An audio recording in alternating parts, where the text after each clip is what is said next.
Time to get this three-day Arkansas Derby. This is America's Day at the Races, brought to you in part by America's Best Racing. For the love of the race, visit americasbestracing.net today. Starting gate. Yeah, no turf racing here. You'll see it on the main track. Oaklawn Park, Hot Springs, Arkansas. Good crowd today.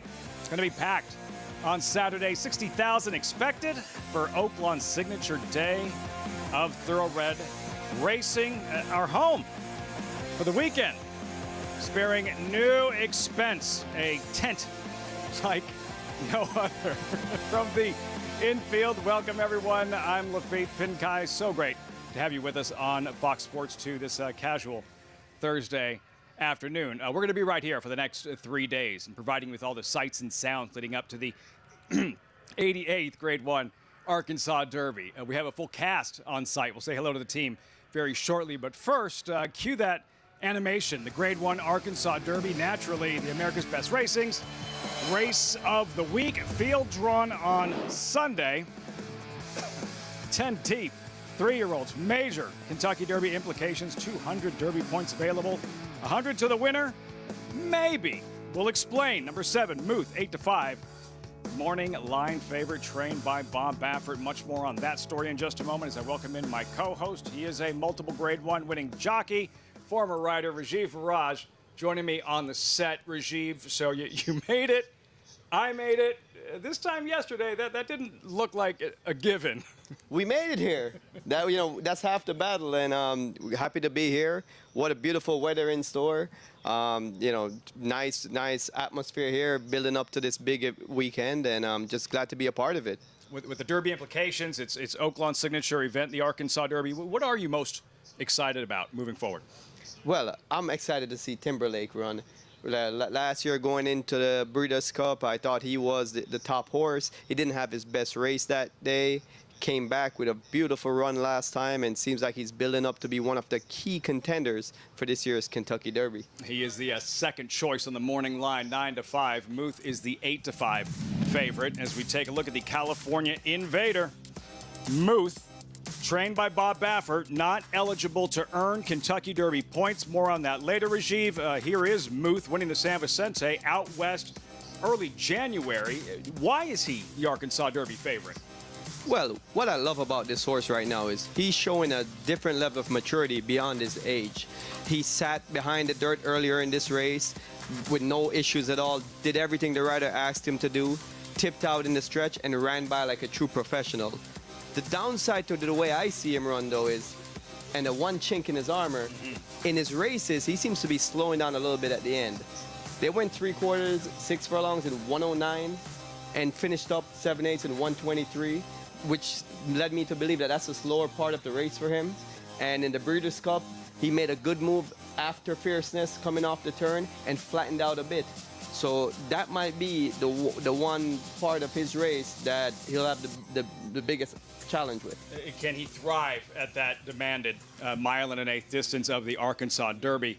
Muth, as we welcome in the gentleman who's been here every day, all meet. Paula Duke is standing by. Paula, yeah, with Muth as the 8-5 favorite, but as Rajiv mentioned, is excited as he is to see Timberlake, a strong second choice and an impressive winner of the Rebel Stakes. Yeah, really strong second choice. And you're right, a good winner of the Rebel Stakes. And, when you look at a horse like him and you wonder, was that his starting point? Was he really 100% cranked, really, for this race, Lafitte? I mean, I think that has everybody else a little bit, tiny bit scared. Now, he did get a little bit green in the stretch. He did get a very good trip in the race. But when he was able to straighten out a little bit with Christian Torres aboard, he was able to level out and win that race. Now, the one concern you have is a lot of people are out there saying, okay, well, Mystic Dan and Muth got the best of the draw. Well, sometimes that's not the case. But if you look at Timberlake, the one kind of hiccup in his game is sometimes he can have some gait issues. He's been left in 3 out of almost half of his races, and he needs to get in position. If he gets parked back, Timberlake, behind 6 or 7 horses, now he's getting some deep, dirt kicked in his face.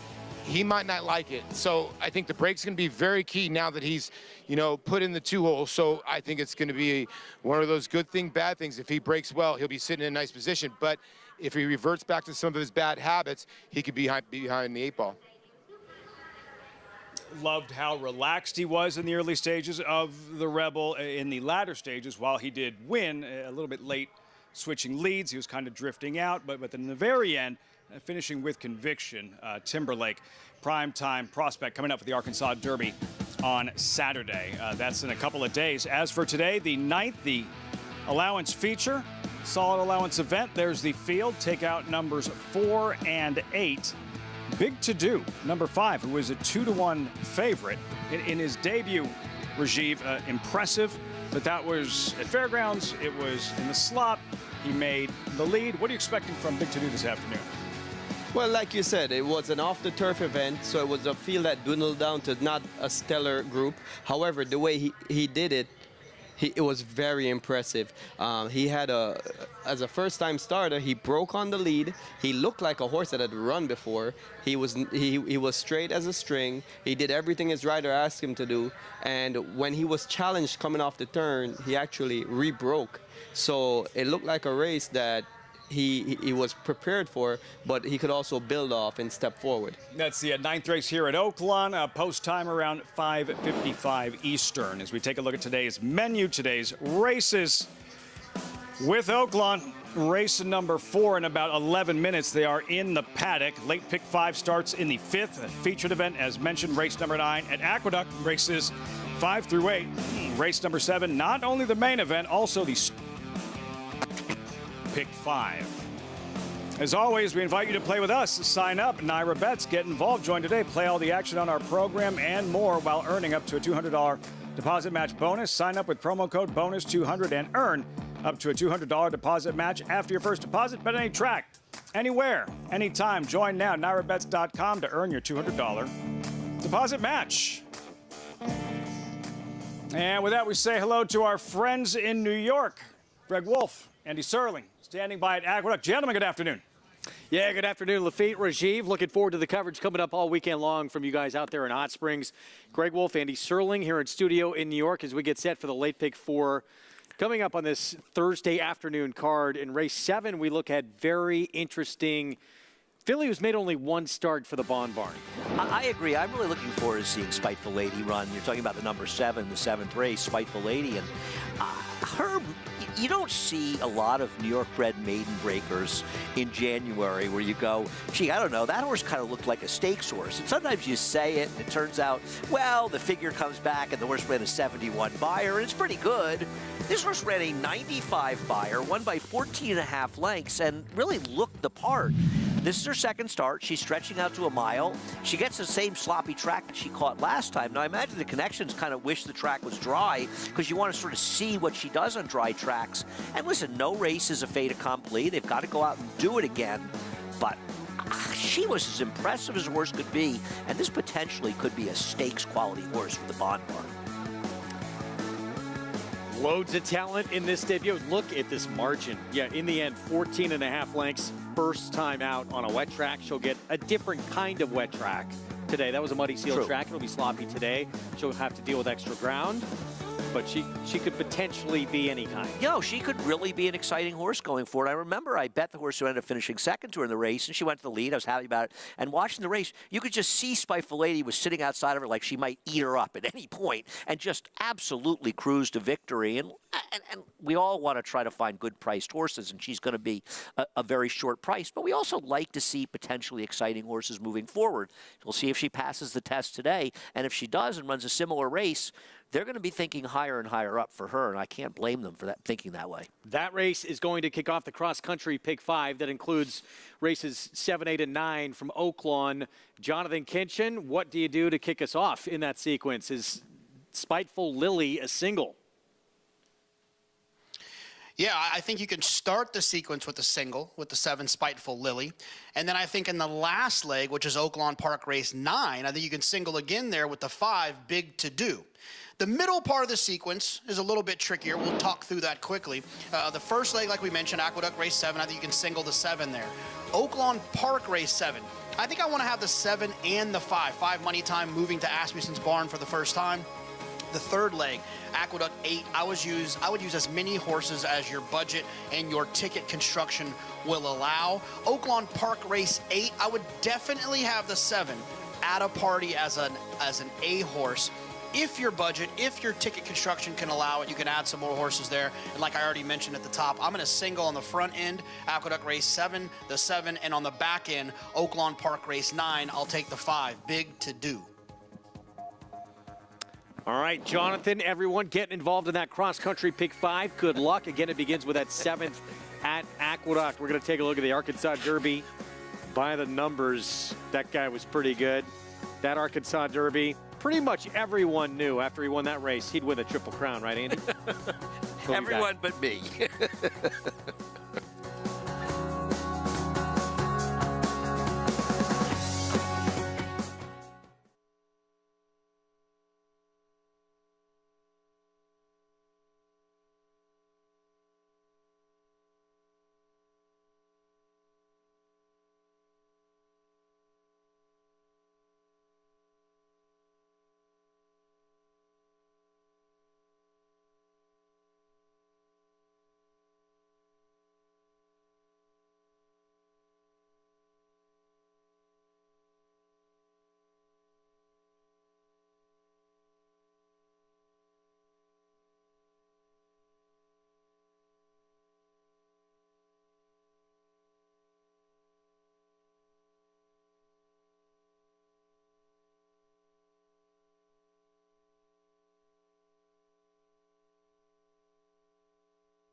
You're watching America's Day at the Races on Fox Sports 2, as always, brought to you in part by Naira Bets. Bet any track, anywhere, anytime. Visit NairaBets.com or download the Naira Bets app to get started. Look at that, the hot water cascades located at Arlington Lawn, downtown Hot Springs, the largest visible hot springs spilling from the hillside and down into 2 separate pools. Rajiv, these are the things you pick up when you're killing hour after hour after hour in airports. I feel like that would be nice sitting in that cascading pool right now, soaking that in. We're here, though. The racing continues. The 4th race, the field you see in a post parade for race number 4, and a 3-to-1 shot drawn inside. Prescription debuted in the slop, draws the rail today. Yeah, ran well against Archie Breds. Now he's against Open Company, so a little more tougher competition, but looks like a contender. Long shot side by side. You saw Stoft, who struggled in his first pair, and then Preparedness. He's been kind of spinning his wheels. Yeah, both these horses, it hasn't shown much and don't see much expectations for better today. Yeah, Gust of Wind, who's been very one-geared, an outsider, 17-1, and then Quebracho, Rocco Bowen in the Mark de Domenico Pink. A horse with an intriguing running line. He's cutting back in distance. Last time got in some trouble. For a cleaner trip today, might be make a big impact on this field. Odds-on favorite, looks sharp. Yeah, looking good out there, looks sharp. He's looking sharp. The speed of the speed, and that might be what needed for this kind of race. Yeah, expected more off the class drop in his last start. And then Seeking Chrome off the board in all 10 races to this point. Finally, Scott City, another who's just been struggling. Yeah, he seems like he might be able to show some early speed, but that might be as much as he can offer to this race. Little will go a long way in this one. $20,000 maiden claimers. All winless, all for sale. 6 furlong sprint. Post time in 2 minutes gives us just enough time to go by the numbers for the Arkansas Derby. Inaugurated in 1936, that Oaklawn Jockey Club established in 1904. A lot has changed around here since. Who was fastest? The filly Althea, blazing the 9 furlongs in 146.80. Arkansas Derby winners to capture the run for the Roses. 3 have done it. American Pharoah, most recent, eventual Triple Crown winner. Arkansas Derby winners to take down the Preakness, no less than 7. A Fleet Alex, how'd he stay on his feet? The mighty Curlin, 2007. From Hot Springs to the Big Apple, 5 Arkansas Derby winners have won the Belmont Stakes. The great closer creator, most recent, 2016. And then there was 1. American Pharoah, only Arkansas Derby winner to capture the Triple Crown, ending that 37-year drought. The Arkansas Derby, by the numbers, Rajiv, it's hard to believe 20 years have passed since Marty Jones won this Arkansas Derby, propelling him to that near miss for a Triple Crown. Yeah, I mean, since 1983, only 3 horses have won the Arkansas Derby and to win the Kentucky Derby, and one of them ended up winning the Triple Crown, American Pharoah, right? So that's pretty impressive. I remember being there for the last leg of the Triple Crown when Smarty Jones was going for glory. And the change of emotion when he came off the turn, the crowd erupted, and he went to get past in the stretch, and you could hear a pin drop.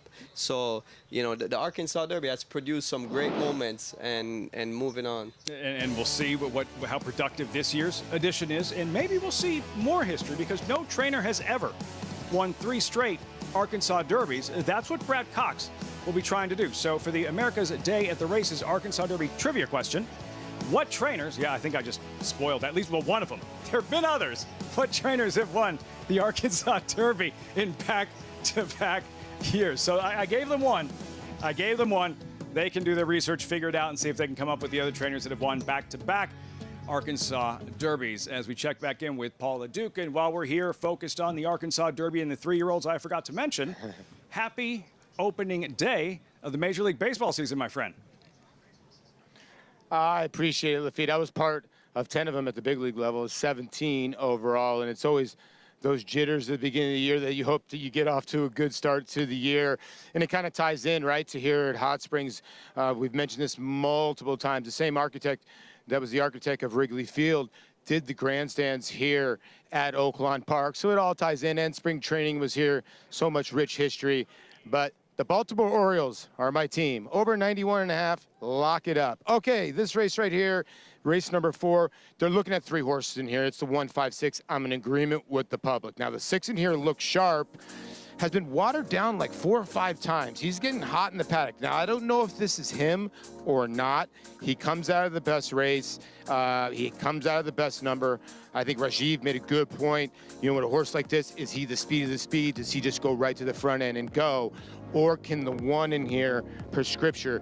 And the only reason I say that is Terry Brennan's the type of guy where his horse is trained for speed. I think the 1 breaks a little better. But I think the value as they go in the gate is the 5K Bracho. This horse got in a ton of trouble. Michael Puich's horses have been running well of late.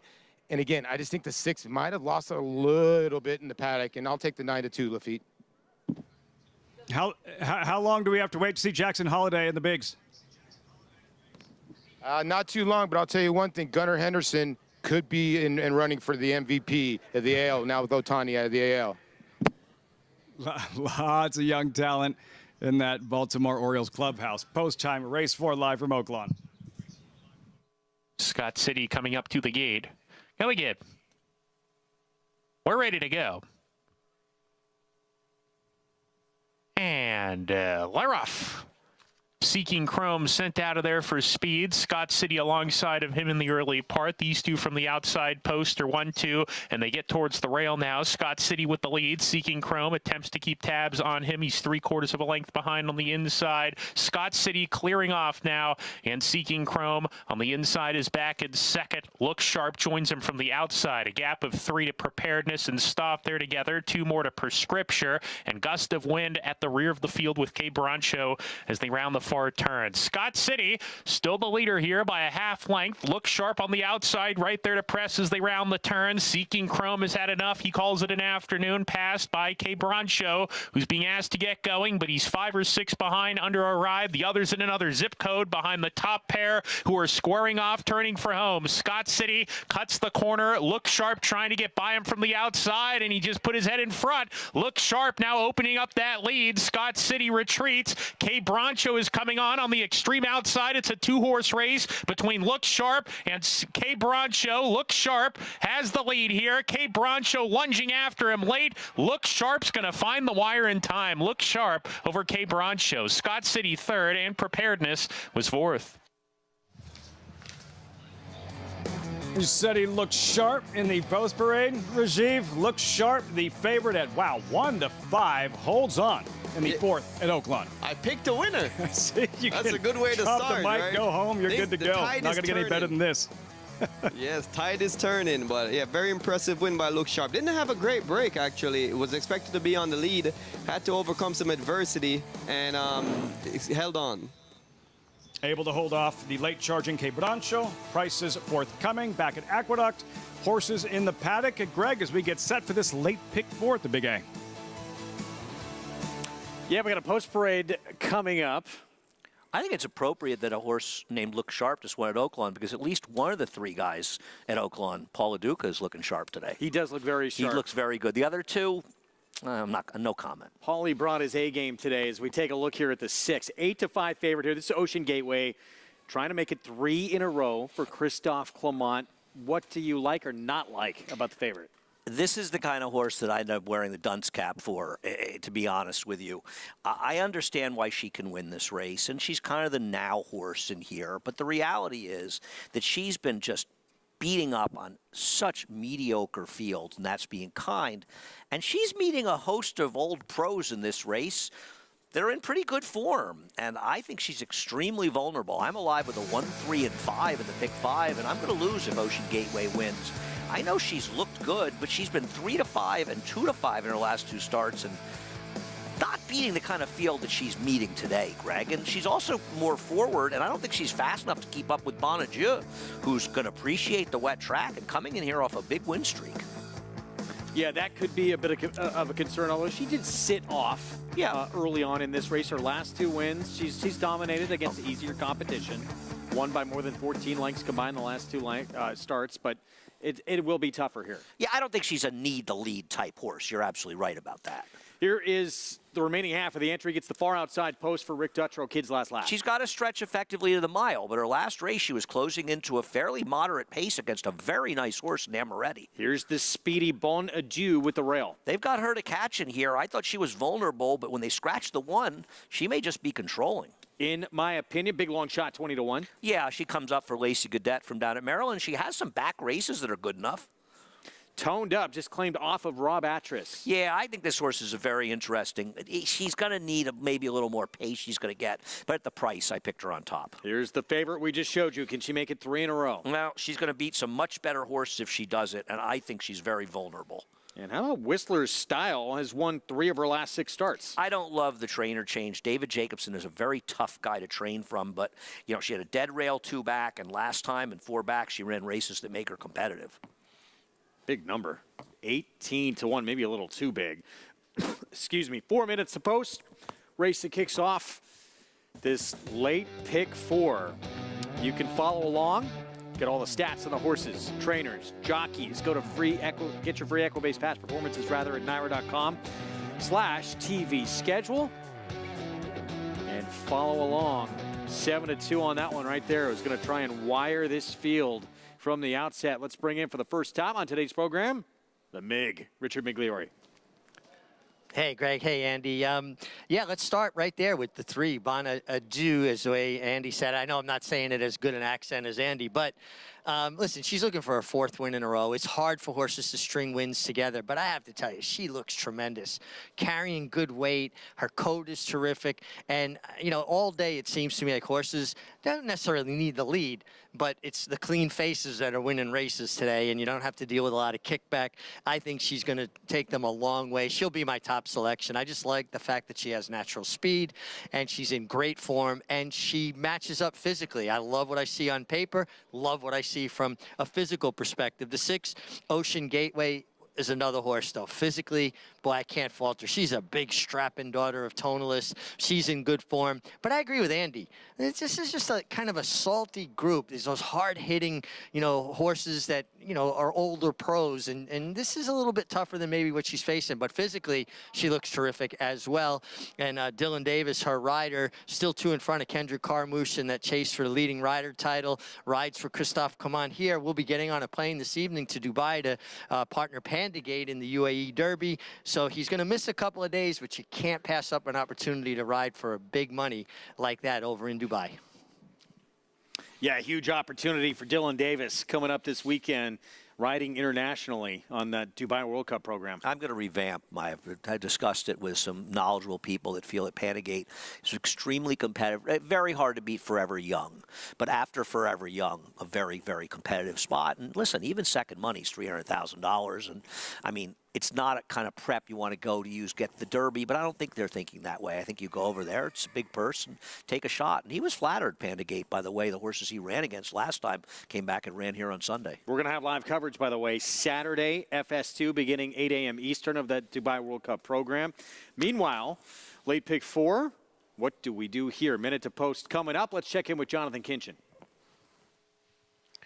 Yeah, guys, I'm going to give you a couple picks here. I'm going to give you Aqueduct 5 and Oaklawn 5. Starting here at Aqueduct, I'm going to go with the 1A Kids Last Laugh. This horse has just been a different racehorse since getting into Rick Dutro's barn, so I like this one in this spot. Has a tactical enough speed, but I really do like that last effort. There's been a couple of horses that have run back, and no one's run particularly well, but I think that Kids Last Laugh might be one of the first ones to do so. And then when we hop over to Oaklawn, the 4, Sol Wee. Look, this is a rider improve. In my opinion, I thought the last race was actually sneaky good. Had a little bit of trouble in that race, and I think that getting Keith Asmussen here, and if they can run that number 2 back, the race 2 back, I think that Sol Wee, the 4, should be tough as well. So the 1A at Aqueduct, the 4 at Oaklawn.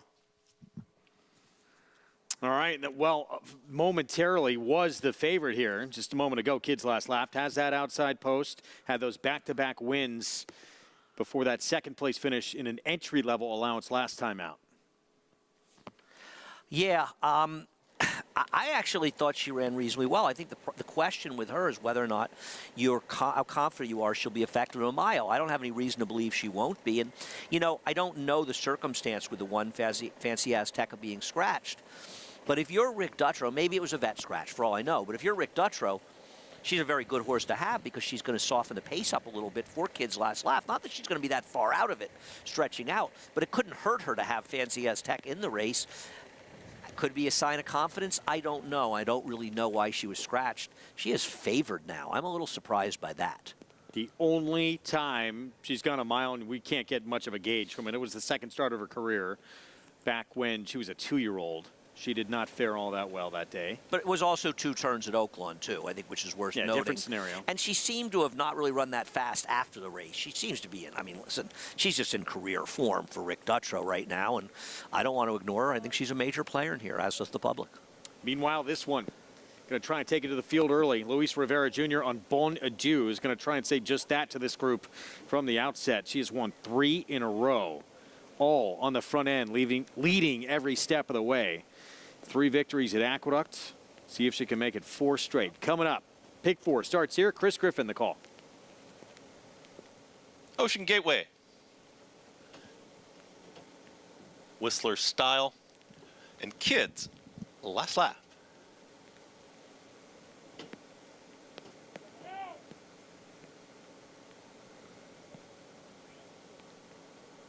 Is in. All set.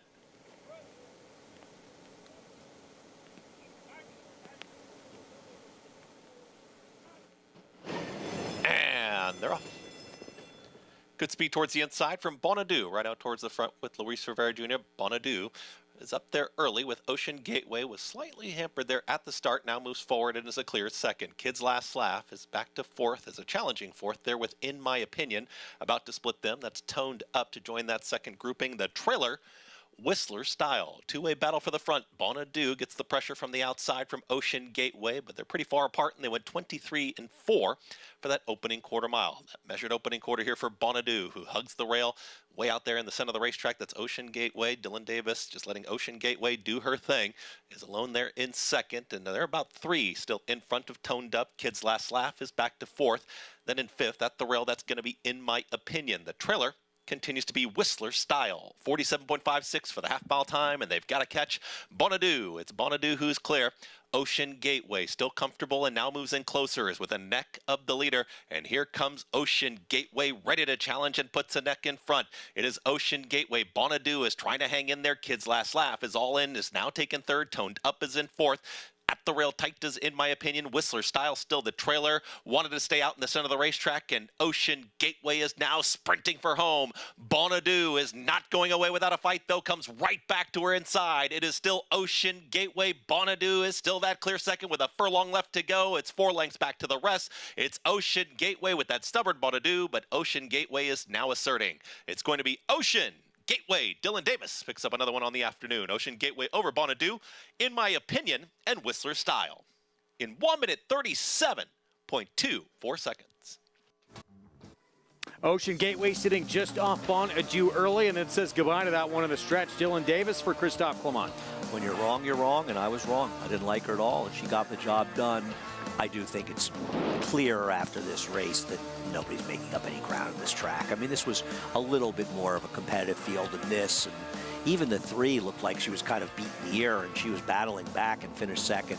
And I'm beginning to think Nick picking up any significant ground on this track is going to be very difficult as the day wears on. She did not go off the favorite. It was the Dutrow horse, Kids Last Laugh, the 1A, who actually went off favorite late. May have finished last, actually. I think did finish last, in fact. Wow.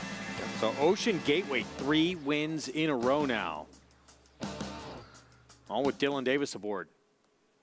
And all these wins become extra important with the final day of this winter meet being Saturday, trying to wrap things up. And Dylan's not going to be riding the last 2 days, so things could change. With Kendrick Carmouche in hot pursuit. Ocean Gateway, the victory. 3 straight for this filly by Tonalist for the Christophe Clement bar. We're going to take a timeout. 20-year anniversary of this special Pennsylvania bred who won the Southwest, Rebel, and Arkansas Derby in Hot Springs before going on to Derby glory. We'll be back.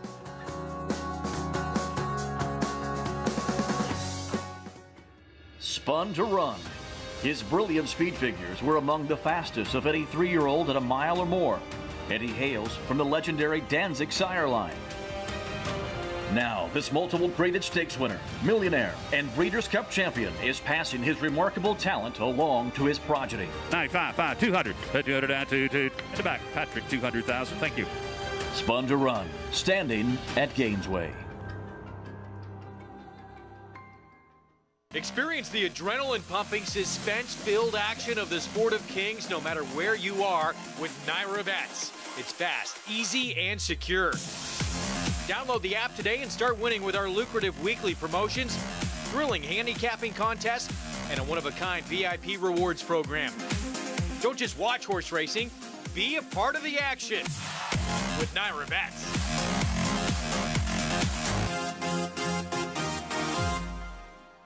He's so impressive today, the others didn't even have a prayer.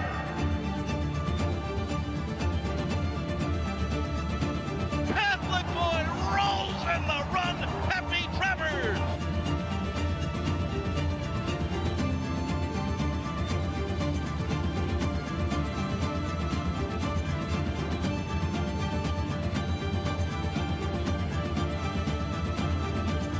Catholic boy standing at Claiborne Farm.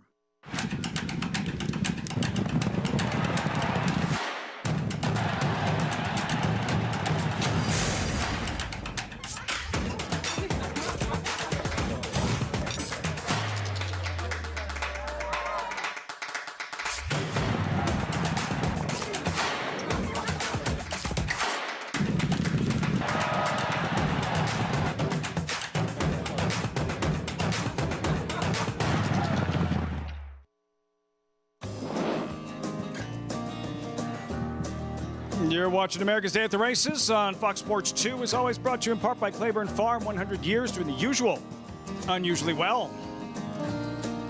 Gorgeous scenics from Claiborne, and always a pleasant sight for those connected with the winner here at Oaklawn. Looks sharp, the favorite, delivering here. Raj, it got interesting late, but for the most part, you felt like Look Sharp was in command throughout the length of the stretch. Yeah, I think the jockey Arietta, he did a great job here because he didn't have a good start.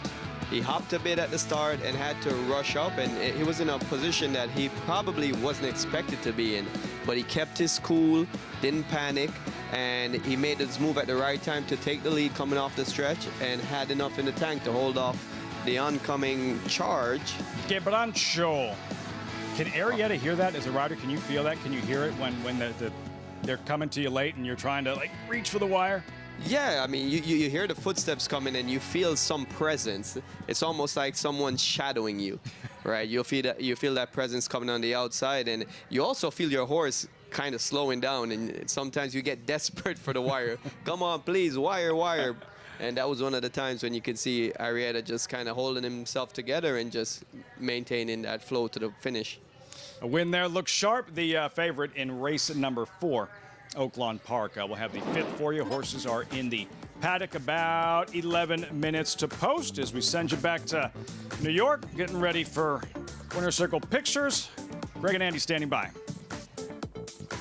Lafitte, thanks. Ocean Gateway, this filly on a roll for Christophe Clement. She's won 3 straight. Yeah, she's she beat a tougher field today, and she was always in a good position outside of Bonadieu. Now, did the racetrack help her? Maybe it did a little bit, but at the end of the day, she's in terrific form and not a bad send-off for Dylan Davis, who's going to be heading over to Dubai. A huge opportunity for that young man who got his first ever Group 1 win out of the country for this barn, for Christophe Clement. And now he's continuing to get big opportunities. And all I can say is better him than me. You were thinking about riding They thought about giving me the mount. Interesting. I discussed it with the Clements. I couldn't make the weight. If I could have, it could have been a different story. If he was a be a lot fallen out speed horse, I could see, because that's your forte. Yeah. $6.40 for the win with Ocean Gateway to close out an early pick 5. Speaking of that Dubai World Cup program, we'll have a preview coming up. Panda Gate obviously headed there for the UAE Derby, and the big one, some familiar names in that rich race, including Senor Buscador looking to add to his bank account.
Back on our Thursday coverage on Fox Sports 2, America's Day at the Races. This is coming up on Saturday on our Fox Sports 2 coverage. 8 a.m. start time, Dubai World Cup program. Tremendous undercard, and of course the big one. Senor Buscador took that $20 million pot in the Saudi Cup, and now he's going to try and take this big one here in Dubai.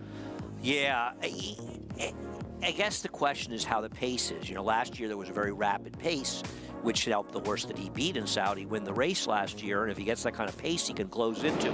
I feel like the 1-turn mile and an eighth of the Saudi Cup really benefited him much more in this race. But I don't, listen, the PPs are not available yet, at least we can't find them. So it's hard to know how he does. But we love Senor Buscador regardless. Take a look at his incredible moment.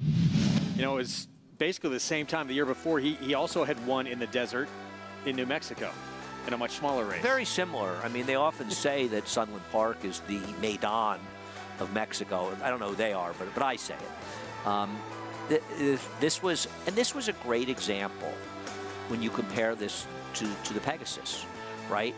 Where you didn't get quite as fast a pace, even though the Pegasus pace was fast, but closing at Gulfstream is a lot different. And for a horse like Senor Buscador, the Saudi Cup with a wicked pace was tailor-made for his running style as he nails last year's Win Dubai World Cup.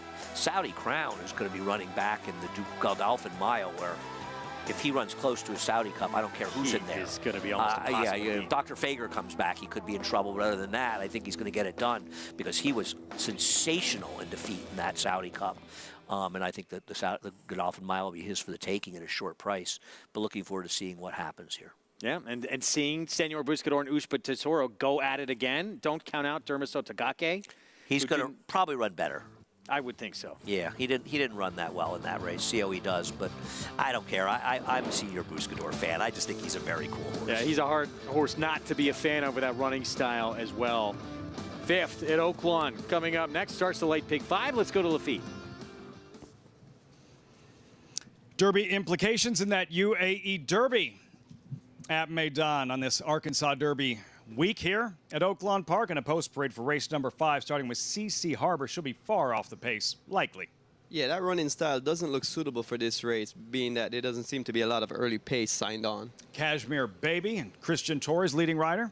Yeah, just breaking the maiden, first time against winners, usually one of the toughest step-ups in horse racing. Sowe coughed up her latest, a snatching defeat from the jaws of victory. Yeah, ran a real good race last time, had a bit of trouble in the race, and it looks like one of the key contenders in this race. Mocha Kiss stretched out, made the lead in her latest, and then Kaboom Baby, 19 career starts, 18 at Oaklawn, 3-2 favorite. Yeah, both these two horses are going to be a part of the pace factor, which will put them in an advantage to get the first jump on the closers. Something to watch right from the start. Then Hot Springs Bling, the aptly named Arkansas bred mare. Stretching back out to 2 turns today, but really looks like a bit below par to the top contenders in this race. 8-1 on Hot Springs Bling. Kaboom Baby, 3-2 with 4 minutes to post. You went with the favorite here, yes? Yeah, keep your perfect record intact. I'm trying to keep my perfect record intact. I'm going to go with the favorite here, Kaboom Baby. But this filly here, Kaboom Baby, has the ball in her court. Everything seems favorable in this spot. 3 sprint races off a layoff, and today she goes a route, which is a great build-up now. Fitness should be there for this route. And in last year, May, over the same track against better horses, she won a stake race going a mile. So this stretch out, I think, is really her optimal distance, and she has a pace advantage against her main rivals as well. All adds up to 3-2. Kaboom Baby circling back to Solway. There she is, and what an opportunity, what a weekend for Keith Asmussen, Rajiv, and the opportunity to ride for Dwayne Lucas, and not just the fantasy with Lemon Muffin, who graduated, breaking her maiden in the Honeybee. Lucas was asked, are you going to keep Keith on the filly Lemon Muffin? He said, yeah, he's done everything right with her. And then he doubles down and puts Keith on that colt you're looking at right there, Just Steel, bound for the Arkansas Derby. Yeah, if I was his age, and when I was his age, and riding at this level is just remarkable, I don't think he's sleeping this week. He's got to be so keyed up, Keith himself, to have opportunities like this, but he deserves it. Great jockey from a racing family, and he's doing great things out there. Do you remember what kind of pressure you would feel in that situation, that young, riding for a legend in a race this big that eventually could lead to a start in the Kentucky Oaks and the Derby? I think great jockeys don't feel it as pressure. They embrace that opportunity and capitalize on it. And it's going to be a good coming out for Keith to see where he matches up at this level, to see how he performs this weekend. What do you make of Just Steel's chances, who's going to be the only horse to have raced in every one of Oaklawn's Kentucky Derby preps this winter and spring? Well, he's seasoned. He's got a lot of experience, which bodes well. Usually that translates to fitness. And he has a lot of tactical speed that usually puts him in a good striking position. The thing about him is he doesn't finish up his races too well. It seems like the further the distance is the shorter his run gets. And for him to run his best race at a mile and a 16, he's going to have to somehow ration out that early speed and save it for the end. Paul, that goes back to something you had identified a while back, that you thought in the future Just Steel might be better at a middle distance. What did you make of his Rebel Stakes performance, and what are you expecting in the Arkansas Derby? Yeah, you know, in his last race, he got left out of the gate, and he just keeps on drawing outside positions. And, you know, Rajiv is right. He's very tactical. And I will say this, though. You could argue he's you want to go with the three other favorites, you could argue he's the fourth most talented or one of the most talented horses in the race. And then again, I agree with Rajiv. I just think the cut back to a mile, he could turn into a monster-type horse. But if you talk to Dwayne Lucas, he is in love with Just Steel. Now, he changed jockeys because he was not happy with the break last time because he wants this horse to be forward. And I would think that Keith is going to send this horse from the gate in the Arkansas Derby. And like I said, he's got some numbers that are electric, but they're kind of going around one turn. And is he going to keep on digressing? But then again, you don't want to underestimate Mr. Dwayne Lucas in big days like this. That's why he keeps on throwing bullets in the chamber, because one of them is going to strike. And I do think Just Steel is very talented. We'll just see what happens on Saturday. On to this race. Well, Rajiv, you and I are on the same horse. Sometimes you just got to look at a horse like Kaboom Baby. And, you know, in a 6-horse field, you wonder, okay, well, you know, she's done a lot of sprinting. Well, you know, her 2 races going a miler are her best numbers. The one race she ran a mile, she won from off the pace in a 14-horse field. So I think the denotation that maybe that she has to come from way out of it, I think she'll be not way out of it. You know, Luis Quinones is a veteran jockey. I think he'll keep this horse up close. The horse that I don't kind of understand is the 4 at 2-1, because kind of the other way around when you get to the 4 solely, because she's kind of, have not been that good going around 2 turns. I would think Kashmir Baby, the 2, is a more honest horse, and I thought ran a good race last time. And Tom Swearington is a trainer where his horses get better and better. And when Torres stays back on the horse, they're usually live again. So, you know, I was 2-7, 7-2, and then I kept looking at this race because I was against the 4. The 6, you know, Mocha Kiss in here for Shea Stewart, who's having, you know, a solid little meet. Tried going 2 turns last time. I know they didn't go that fast, but at least it was contested. I think the 6 walks to the front end here, so the 6 could be dangerous. I just think the 7's the best horse, Lafitte, but I'm against the 4 in here if you're trying to create value. On paper, Rajiv Mocha Kiss at 12-1. Yeah, she's not going to have to work too hard to make the lead against this crew. Yeah, and rightfully said by Paulie, he thinks that she's going to inherit an easy lead, and I can see where Luis Quinones is just sitting off her hip, and if the pace is slow enough, these 2 horses might be the ones that just take them around the track like a merry-go-round race. And a price Mocha Kiss 12-1 the favorite. Kaboom Baby, we're all set post time for the 5th live from Oaklawn Park. And they're off. CC Harbor off very slowly. Mocha Kiss on the lead. Hot Springs Bling takes a hold second. Kaboom Baby third with Sulway and Kashmir Baby to the inside. CC Harbor, the slow starter, last as the 6 Arkansas breds hit the clubhouse turn or the pacemaker is Mocha Kiss. Mocha Kiss leads the way off the rail at the moment. Looks like she's going to go over here. Yep, she gets towards the rail now and asserts her authority in the early stages. Opens up 2.5 or 3 on Hot Springs Bling second, Kashmir Baby third. Then Suaway, Kaboom Baby nice and relaxed in the second last spot, and CC Harbor well off of it, over 15 lengths behind. A strung out group being led by Mocha Kiss, who went the opening quarter in 24 and 2. Mocha Kiss on top by 3. Hot Springs Bling the gray right behind second, 1.5 lengths to Kashmir Baby on a hold. Then Suaway, Kaboom Baby still racing alone. She's 8 lengths off the lead in a space of 6 or 7 to CC Harbor as they approach the 4-turn run. Mocha Kiss still in charge. Mocha Kiss into the turn. Hot Springs Bling in the 4th position, losing ground. She's done. Kashmir Baby and Suaway, they're moving together now, and they're coming after Mocha Kiss, who's only in front by a length. Suaway confidently ridden. On the inside, Kashmir Baby's going to try to ride the rail. She's going to find a seam, and now Kaboom Baby is let loose. Kaboom Baby swings into action in the 4-path at the top of the lane.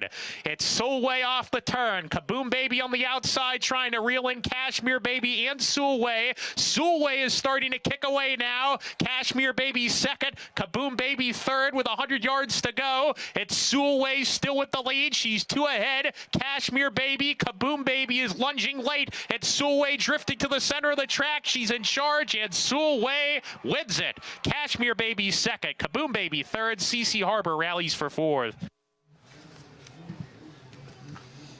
Right on cue. Keith Asmussen and Suaway didn't cough this one up this time, remained straight for the most part in the stretch to rack up the victory here in the 5th race at Oaklawn.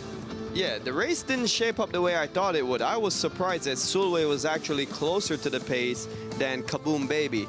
Seems like they wanted to take Kaboom Baby well off the pace today in a paceless race, and that's what made the difference coming down to the end. Suaway digging deep. Keith Asmussen going to work. Confidence builder for Keith, right? See? What a way to start out the week, coming into a big weekend like this, to feel, get on a high note. Is that something you think that not only the day of where riders want to win a race early in the afternoon, but even in the week, in the preceding days?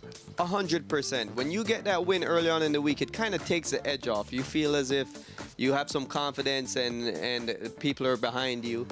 You don't want to be coming into a weekend like this on a losing streak, because then you start overthinking situations. Results coming up. Oaklawn horses in the paddock. Aqueduct, Greg. Lafitte, thank you. Getting set for race 6 here. New York Breds. It's a $30,000 maiden claiming 6-furlong sprint, and that is the current favorite, Hey Toby. The only race from this now 4-year-old came last summer at Saratoga. That debut was 14-1, showed speed, Andy, then backed up to 3rd, and now in a new barn. Yeah, I think this horse is going to prove to be very tough to beat in here, especially the way the racetrack is playing, because with the scratch of the 8 Mighty Dawn, Hey Toby could be the clear speed. We'll see how much speed Vaunted shows. But Hey Toby, this race at Saratoga completely and totally collapsed. All of the horses that were forward did badly. The race just collapsed, and I thought Hey Toby ran very well. Also, Sinombre came out of that race, finished 7th, ran 20 buyer points better in his next start. The 5th finisher improved 23 lengths in the next start. These are all horses that really ran better, and I think the pace took a toll on them, and I think he's going to run better. I know he's a short price today. I think he's tough to beat. I thought the wise guy horse in here was the 1A Mortgage Rate, a horse who has just run against significantly better horses both his starts that get significant class relief. So I'm going to try to get him in the exacta with the 7. If Vaunted beats me, so be it. Yeah, including that horse right there, the 1A Straight Maidens Open Company in the debut at Gulfstream back on January 13th. Meanwhile, the other speed you mentioned, the 2 Vaunted, has the rail and tried to go gate to wire last time out, just missed for 20 maiden claiming against Open Company. And he had this race wrapped up. I mean, you can see it. He's cruised by the long shot. He's almost opened up a length at this point. You can see he's almost ready to cut over, and he loses. I hate to see that. And the horse that beat him, Grand Again, has come back and run clunkers in a couple of straight races. Now, listen, on the surface things, he got a big figure and a figure that would make him tough in here. I just don't quite trust it. He's made 9 starts. He's had his share of chances, but to be fair, he's never been a short price. The shortest price he's ever been is 9-2. So it's not like he's losing races he's supposed to be winning. But, Greg, he should have won this race. Just looked like he was sort of running out of gas with that horse coming back on him. That was his 9th opportunity as well to get the win. Now, I know you said that the horse came back, has not run very good. That was Open Company, maiden 20. Yeah, I know, but I don't really feel as though those horses are necessarily better than these horses, especially because Hey Toby is in here. And I believe Hey Toby's going to prove very tough, and obviously the public agrees with me. Yeah, and do you think part of the reason we're seeing that 9-5 is because of the way this track's playing today? That's a reasonable point, Greg. I think that is. But also the fact that he showed speed first time out, and maybe they're just tired of these. But it's hard to ignore the fact that it's not just that we're seeing speed win. We're not seeing horses make up ground. That's the thing. See how this pace plays out. There's one other that, has some ability at least to be forward. That's this big long shot, the 4. So Mama Beach. I don't know if this horse could be anywhere in the end, but at least it's going to try and put on maybe a little pressure early. 15 starts, has never hit the board. With a very aggressive ride, this horse could be forward. I don't disagree. How forward, we'll see. I think that the 7 Hey Toby is faster than these, and knowing Kendrick, I don't think he wants to fool around in here. I got to think if he breaks cleanly, he's going. So post parade coming up as we approach the 4-minute mark to post, and a look at a very confident Dylan Davis right there on Been Good to Know You. Second back off a long layoff for that horse. Dylan trying to hold on to this riding title, get as much of a cushion as he can before he leaves for Dubai. Here's Go Grad, post 2. Yeah, he just drags down the price of the entry a little bit. He doesn't look like he has a prayer on paper. Mortgage Rate breaks towards the outside. Yeah, he's been way over his head in both of his starts. The rail to Vaunted with speed inside. Yeah, we'll see how he does. He should be forward at least. 2-1 right now. English Storm, Michelle Giangiulio barn. 13th start for this one, who's run figures that are fast enough to compete, but boy, has he had chances. A couple of good efforts on the wet track, too. At least Muddy Seal, 2 back. There's the 4, that big price at 17-1. Not good enough to be effective, and as you said, hasn't hit the board in 15 starts, but he could be at least a little bit forward. Kurokwi for trainer Rachel Sells. Second race was good enough to contend, the other 2 not. There's Dylan Davis on Been Good to Know You. Yeah, I don't think he's the most impossible horse. He's handled wet tracks okay, and he's second off a long layoff. Yeah, had to have needed that start coming back. Here's the favorite, Kendrick Carmouche on the speedster Hey Toby. Yeah, I didn't think he was impossible. And I think he's very much the horse to beat. I'm sorry. 2-1, as we've said. And Onofrio, who was 50-1 first time out, another big number today. Yeah, nothing to recommend from a barn that we don't see too many starters from. 3 minutes to post here in the 6th. As you get another look here at the favorite, 9-5 on Hey Toby. Use your Naira Bets account. Bet smarter, win bigger with track stats, weekly Aqueduct track trends, stats, and betting insights. Get it all at NairaBets.com. 3 minutes to post here in the 6th. JK, help us out. I'm going to do my best, Wolfie. At Aqueduct in race 6, I'm going to go with the 2 Vaunted. When you get to these kind of lower level maiden claiming races, I'm always looking for just some glimmer of talent. Because I think sometimes talent is all you need to win these types of races. And to me, the easiest form of talent to identify is speed.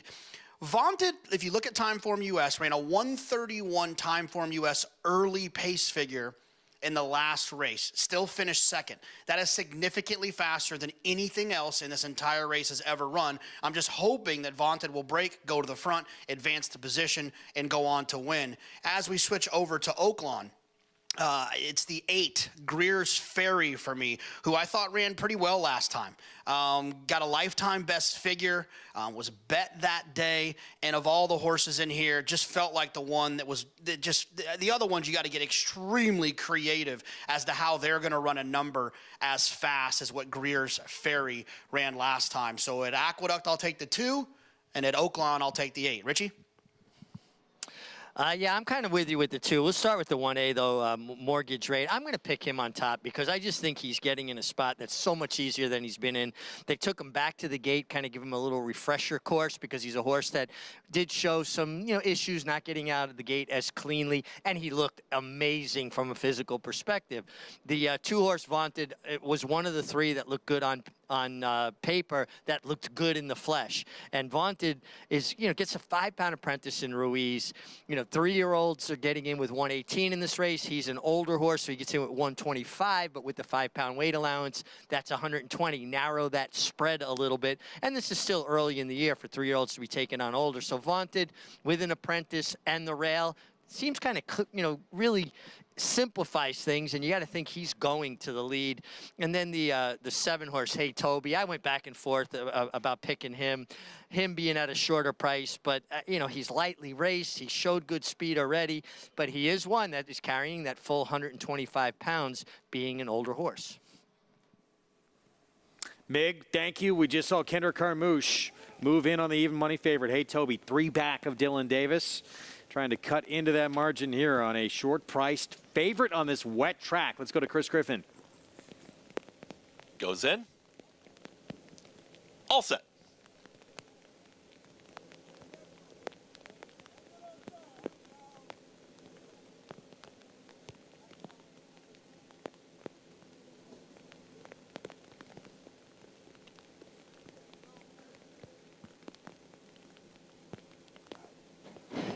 And they're off. Speed right to the front from Hey Toby. Hard sent from that outside draw. Onofrio's trying to get in the early mix, and there's Vaunted down towards the inside. It's going to be Hey Toby at even money with Vaunted. They're 1-2, and moving forward, here comes So Mama Beach, and Richard Mitchell has now taken third. At the inside is Go Grad, is progressing there, has been Good to Know Ya, is out wider, is now challenging for that 4th spot. In between horses comes English Storm, who was in 6th, moving forward, now reclaims 4th with less than a half mile to go. They went 23-1 for that opening quarter mile. The rest of the field is dropping back quickly. Onofrio is dropping back through the field. Kuroki's towards the back end there with Mortgage Rate there, the 3 trailers still up front. Hey Toby and Vaunted, they throw it down. It's going to be Hey Toby and Vaunted as they approach a quarter mile left to go. It is 5 lengths back to the rest as Vaunted to the inside. Not going anywhere though as Hey Toby comes right back to the outside. Now kicking on is Vaunted, and Vaunted has put a length on Hey Toby, who's got to re-rally towards the outside. Down to the inside is English Storm, who's trying to run on. Been Good to Know You from far back. Vaunted is still finding plenty for Ruiz. It's Vaunted, Hey Toby going to try one final time. Here comes Hey Toby to Vaunted. Vaunted still very game. Hey Toby challenges. Vaunted gets the victory. Vaunted over Hey Toby. Then came English Storm and Been Good to Know Ya in 1 minute 11 and 3. Vaunted and Eliseo Ruiz for Jimmy Ryerson with the win off the bench. And give Ruiz credit. He was not going to let Kendrick control this race. Kendrick was fast, but Ruiz stayed with him every step of the way, and he just outgamed him. And once again, nobody picked up any significant ground. And I know they were the 2 favorites in here, but still, you would think with them battling the whole way, you might see some horses making some kind of run, and we're just not seeing it. And this appears to be a track where unless you are forward, you are dramatically compromised. It's 1-2 all the way around the racetrack. And you see that separation, back to the rest of this group. Very difficult to make up ground, as you've said here, the way this track is playing today. Vaunted wins at 5-2, off since January 14th. Breaks his maiden career start, number 10, 2-7-3-6. We'll have these prices for you when we return from a timeout. We'll have the story as well of the Arkansas Traveler when we come back, who set a track record in one of his several wins out of state in the mid-mile. Stay with us.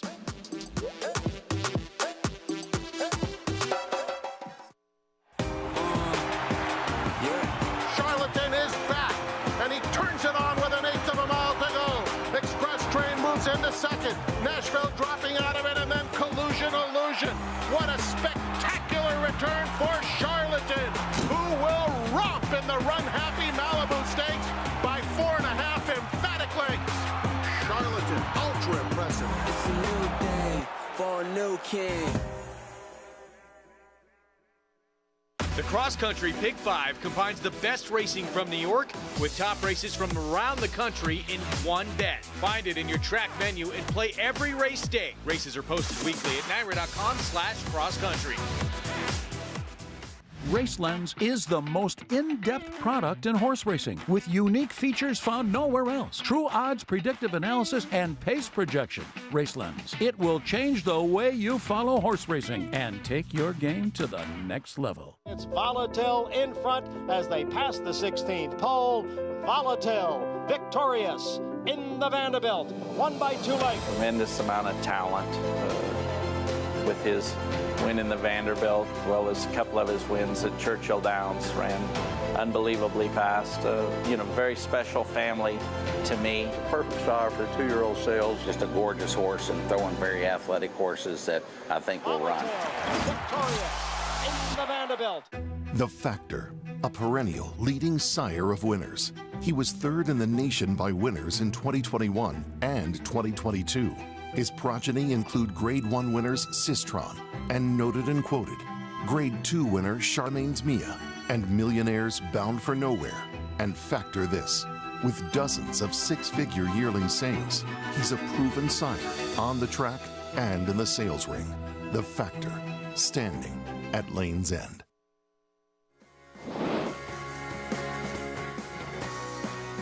Great to have you with us on America's Day at the Races. As always, brought to you in part by Naira Bets. Any track, anywhere, anytime, visit NairaBets.com or download the Naira Bets app to get started. From your hotel room through the casino. Look at this. Eventually, doors open, and just like that, you're in a racetrack, you're in the paddock. How cool is that, Rod?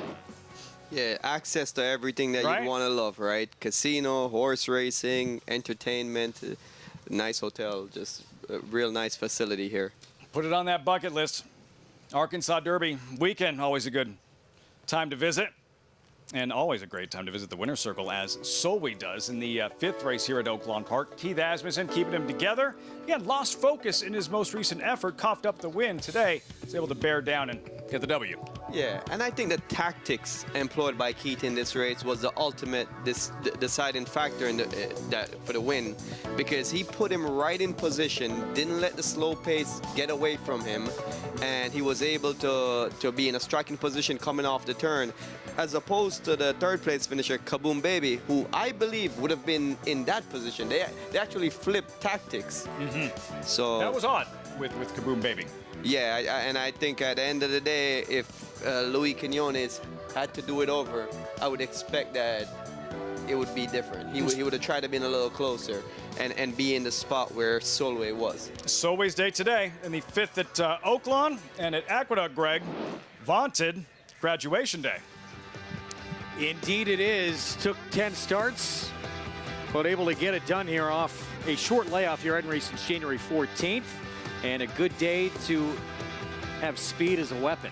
And I like the aggressive ride by the apprentice, not intimidated by an older, more experienced, successful rider like Kendrick Harmouche. And Kendrick had a speed horse, and a lot of times they might back out of there and sort of let him go. And if he had done that, might not have gotten the job done. But he was aggressive, he held his position, and he was able to turn back the favorite in this race and get it done. Yeah, not backing down, and vaunted as a result, able to get that picture taken, get that first win of his career, $7 for the victory, even money favorite defeated. English Storm, 14-1 checks in, weighs back in 3rd. We'll get to the 7th when we return. We'll talk next week's 100-point Derby prep in the Wood Memorial here in New York, and the undefeated, deterministic for the Christophe Clement barn. Can he keep things rolling? Wow, was he impressive in his 3-year-old debut in the Grade 3 Gotham.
Back with you on our Thursday coverage, America's Day at the Races. Have you seen that trophy up close and personal before?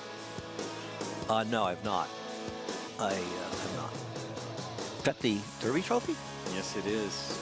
Well, who knows? Maybe my friend will win it this year. Really? Owner of Fusaichi Pegasus. Oh, cool. Yeah. I like that. Upcoming Road to the Derby. These are the 100-point races, and then our picture will be basically complete. There is one last stop, obviously, the Lexington. Yeah, that's got a lesser point. It's only 20 points now, right? Yeah. But you never know. Wood Memorial next week here in New York. Look at the probables expected to line up in this 100-point to the winner race to get into that starting gate for Saturday in a deterministic. What'd you think of his Gotham? I thought it was terrific, and I'm not somebody who uses sheets or anything, but I know he got a very low number, which is good on the Ragozin sheets, that I think has a lot of people scared. I know there's always the concern about, well, not by me, but by other people, about bouncing.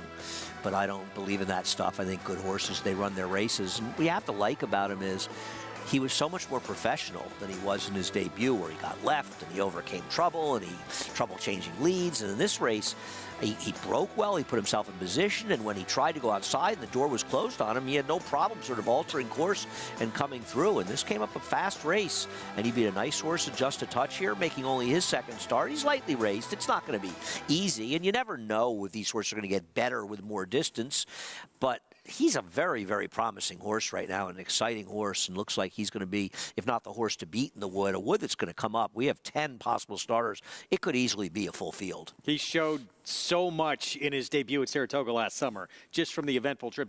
There's no way he should have won that race. Yeah. Yet he did. Then he comes back off a 6.5-month layoff. More ground, wet track, incredibly deeper, better field. Passes the test. Now, you want to see it on a fast track again. Absolutely. More ground.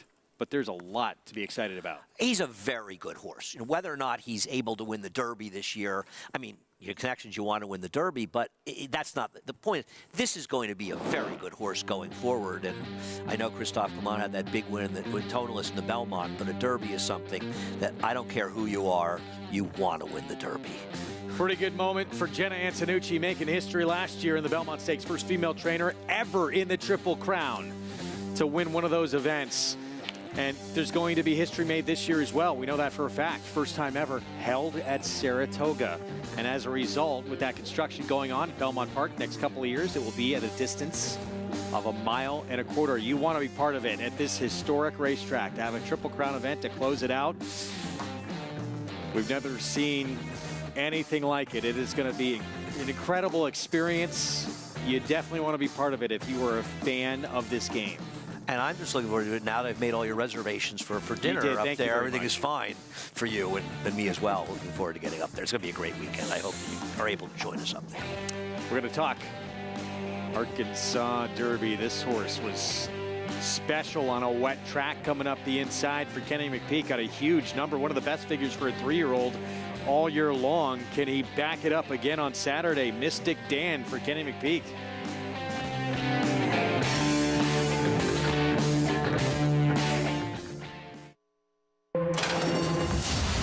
In the 2023 First Crop Sires race, Maximus Mischief makes the lead with the most 2-year-old maiden special winners by any sire. On the backstretch, Mitoli and Omaha Beach close the gap with stakes performers from coast to coast.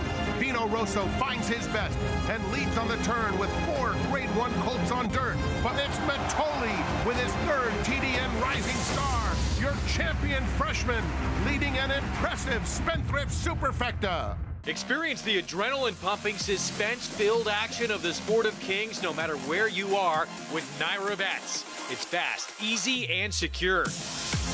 Download the app today and start winning with our lucrative weekly promotions, thrilling handicapping contests, and a one-of-a-kind VIP rewards program.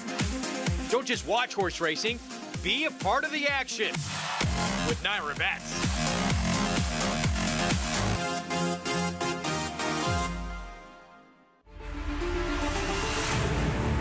Folsom from last to first in the Mat win. And Folsom is flying to the finish. Folsom is taking the front, and Folsom kicks for home. And Folsom sticks his neck out and runs to the wire. It is Folsom! It's Folsom in front, and Folsom wins the Governor's Stakes.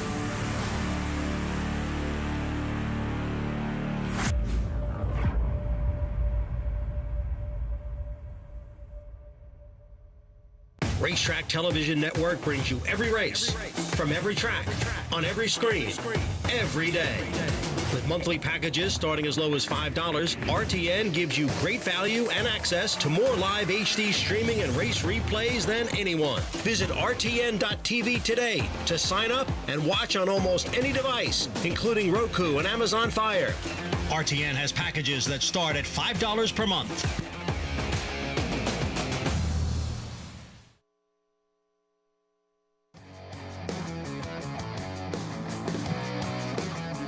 You're watching America's Day at the Races on Fox Sports 2.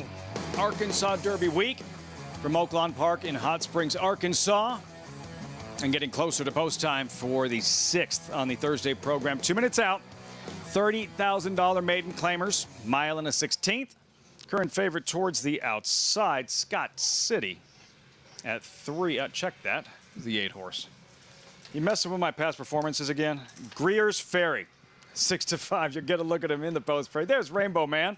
Debuted on grass at Tri-Star today. Yeah, it didn't show much on grass. They're changing surfaces. Maybe that's what the wake-up call. Famous final scene, the big class drop, then Phenomenal Dream should be far, far back. Yeah, Famous final scene is actually my pick in here. He drops in class and first-time Lasix. Very profitable move for this barn. 5-1 currently. Then number 4, Just Be Happy. Not much so far in a couple of starts. Golden Diversion, number 5. First after the claim, Ronnie Cravens. Yeah, first time for this trainer stepping the horse up in class. They must see something that they really like. DeLuca must visit if ever in Hot Springs, and a contender at 5-2. Nice race last time. Had a lot of trouble in that race, actually, and just got beat 2 lengths. So definitely a top factor in this race. PR Call Me Maybe. Currently 29-1. Then the favorite, Greer's Ferry, 6-5 with about a minute to go. Yeah, Greer's Ferry, favorite, a big number last time. However, this horse has just been close a bunch of times, but hasn't been able to deliver the win. Not really my kind of picks. And conceding 6-5, Greer's Ferry, you saw impeccability to the outside, who has finished second in 4 of 8 races. The field for this 6th race, Oaklawn Park, $30,000 maiden claimers. Circling back to Rainbow Man. Drawn inside, that's where Brian Hernandez likes to be, and teaming up with Kenny McPeak. Rajiv, this is the Mystic Dan team, Hernandez and McPeak, who we saw in the Southwest Stakes in that breakthrough performance. He's running in the Arkansas Derby. Skip the Rebel, here it is, saving all the ground on the inside. The change in tactics we were discussing, it was a wet track, and you have to ask yourself how the rail was very good on that afternoon. Yeah, this big win was a combo factor of a lot of things, right? Not only did he have a perfect trip, saving ground all the way and just getting through on the inside, but also the change of tactics coming from off the pace. I think that's the biggest factor in his performance, because his race prior to that, he was chasing up on the pace and he flattened out a little bit in the lane. And you can tell that they went into the last race thinking that we have to reserve his finish for the end. And he came out with a strong, powerful finish that day. How is Brian Hernandez seemingly always able to find room to operate on the inside when there's seemingly none? It's almost like a version of Calvin Borrell, right? He puts his horse on the inside, he sits there patiently, waits for the right time to make his move, and he's confident doing it. And when a jockey gets into a rhythm where they're confident, it's giving them good results, you could see that that's the way he rides, that's his style, and it's working for him. Paul, he skipped the Rebel Stakes. What do you make of Mystic Dan's chances in the Arkansas Derby? Well, I think he's got a big shot, and I think he's kind of getting overlooked a little bit, obviously, with the other 2 runners in there with Timberlake and Muth. What I took away, what Rajiv exactly said, if you look back on Mystic Dan's races, this is a horse that ran a 96 Beyer, went 45 and change on the front end on a dry racetrack. But, you know, as soon as they had to go around 2 turns, he was the kind of horse that they wanted to push forward towards the pace. But Brian Hernandez, before the first turn, got him down to the rail, and he did. He got a perfect trip. I will give you that.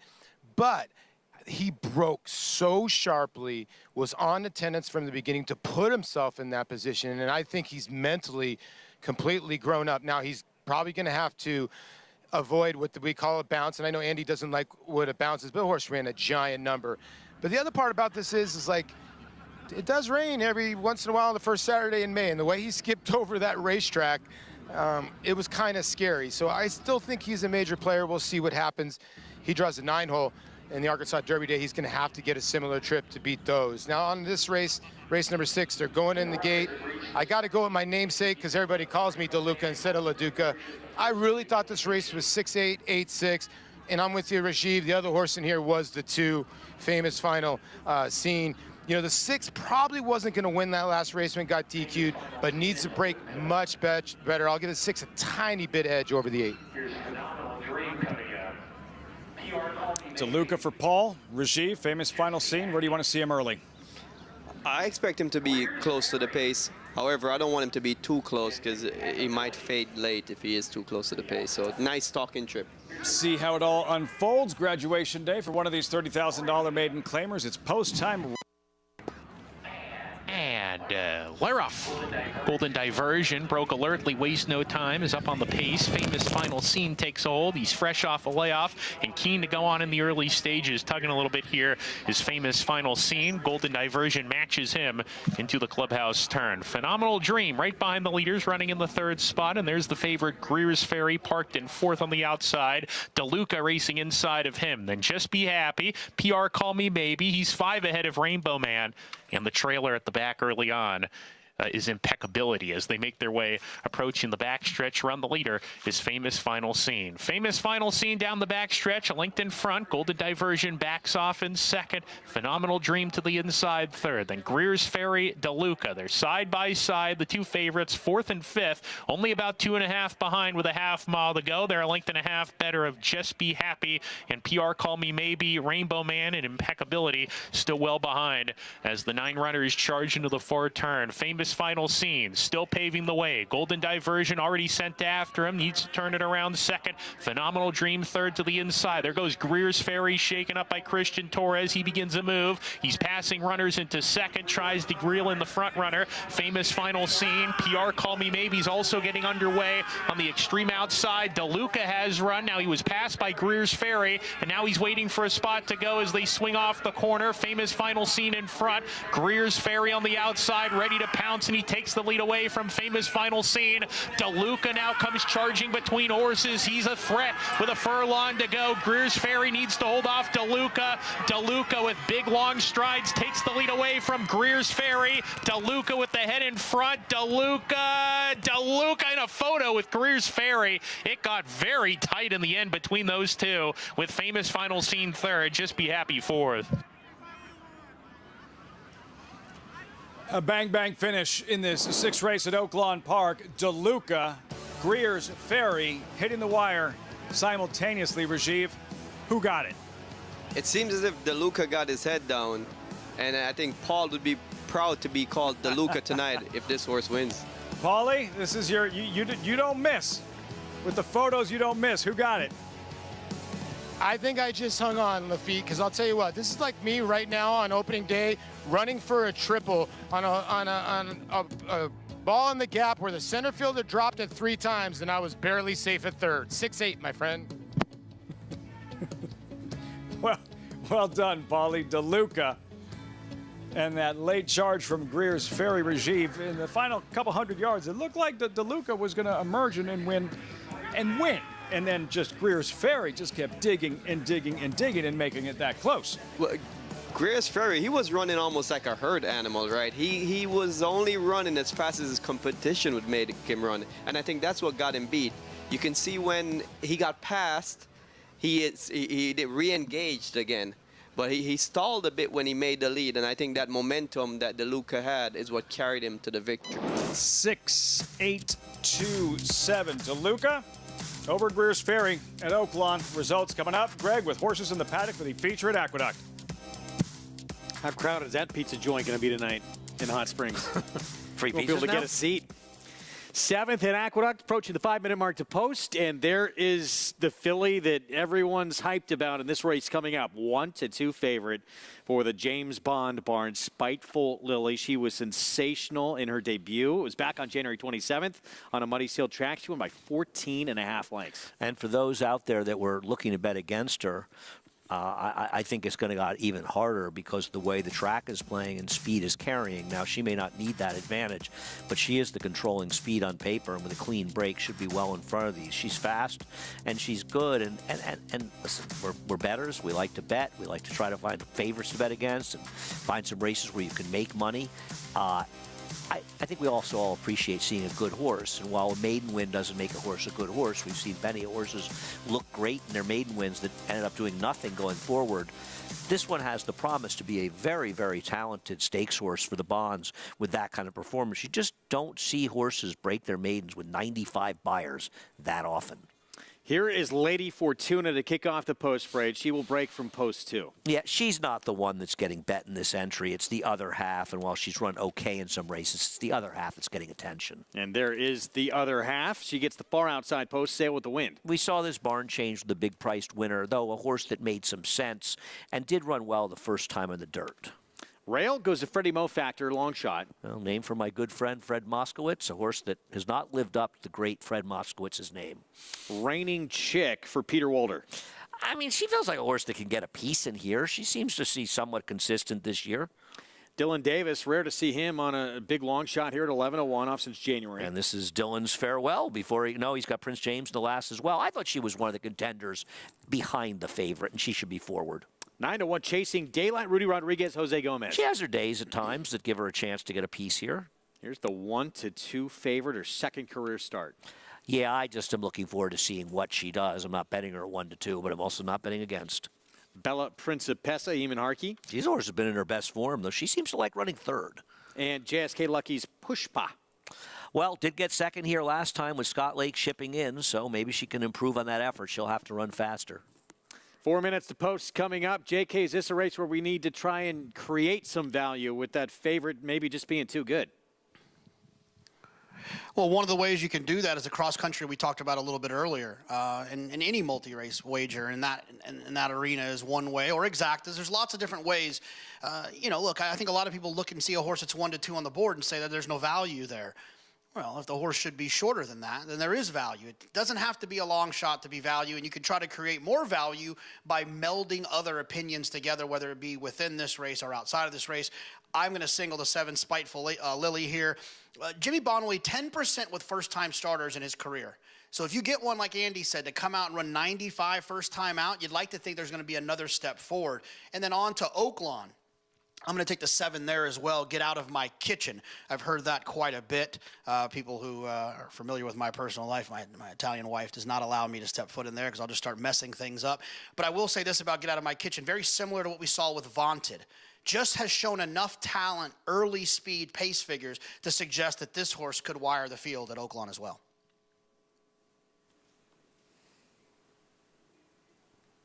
Lily, she was just too impressive on debut. She has a pedigree that suggests a mile won't be an issue. Watching her here in the paddock, usually a second start is more telling about a horse. How they reacted to the first start. How were they, acting in the paddock? How are they acting saddling? She was very calm, very clear-headed, level-headed, clear-eyed, I should say.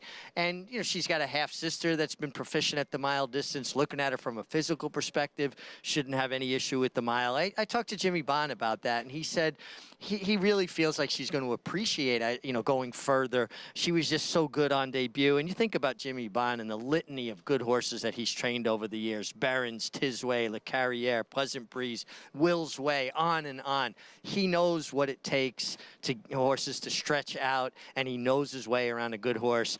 I'm just going to sit back, watch, and enjoy what I think should be a nice performance. Mig, thank you. We'll wait and see if she lives up to the billing here, but potentially could be special after that debut she put in. You look at young horses who make a debut like 95 buyer for a filly first time out, and we don't know that going longer she might not be better. Right. Now, running back to a 95 is not easy, but I'll tell you about another horse that's running on Saturday that got a 95 buyer in his debut. Fierceness. 2-year-old champion. Right. I mean, that's the kind of horse that gets those kind of figures. And obviously, she's got to run, she doesn't have to run back to it here. She could run a 75, and she'll probably win this race. But you want to see, the thing is, she's a huge favorite. We expect her to win. It's horse racing. Anything can happen. But you also kind of want to see another big performance out of her. You want to see her back that race up and run another race. And in some ways it's difficult because the measuring stick is so high because she ran that fast race. But she has the potential to be very good. Now, if you're Jimmy Bond, you're not upset at rain because she ran well on the wet track. But I also think he's thinking, I want her to run on a dry track because she's going to. Hopefully, we're not going to have wet tracks every time she runs. If that's the case, we're not letting her run in Saratoga. But you want to see what she does in the dry track. Is she a horse that just, had an exaggerated performance? I didn't think that track was exaggerating performances, but it was one of those wet track races. Will we get another one, and what can she do when she eventually gets to a dry track? But one race at a time. And again, it's been very difficult to make up ground on this racetrack. She's obviously speed sprinting, stretching out. Who do you think tries to pressure her, if anyone? I think if she breaks cleanly, nobody can press her, and I think people are going to be a little bit afraid to. Freddie Mo Factor could be the second fastest horse early, maybe chasing Daylight there. But if you're another person, you're thinking, I don't want to do anything stupid that might cost me second behind a horse that's an overwhelming favorite. You just sort of ride the race. You want to win, but your best chance to get a win or a good finish is not to go crazy and go after Spiteful Lady, because you go after her, good luck to you being around at the finish. The 7, Spiteful Lily, brilliant debut for the James Bond barn. Can she live up to expectations after she looked so dominant in that impressive first out effort on a muddy, sealed track? Stretching out to a mile distance for start number 2. We're set for the 7th. Let's go to Chris Griffin for the call.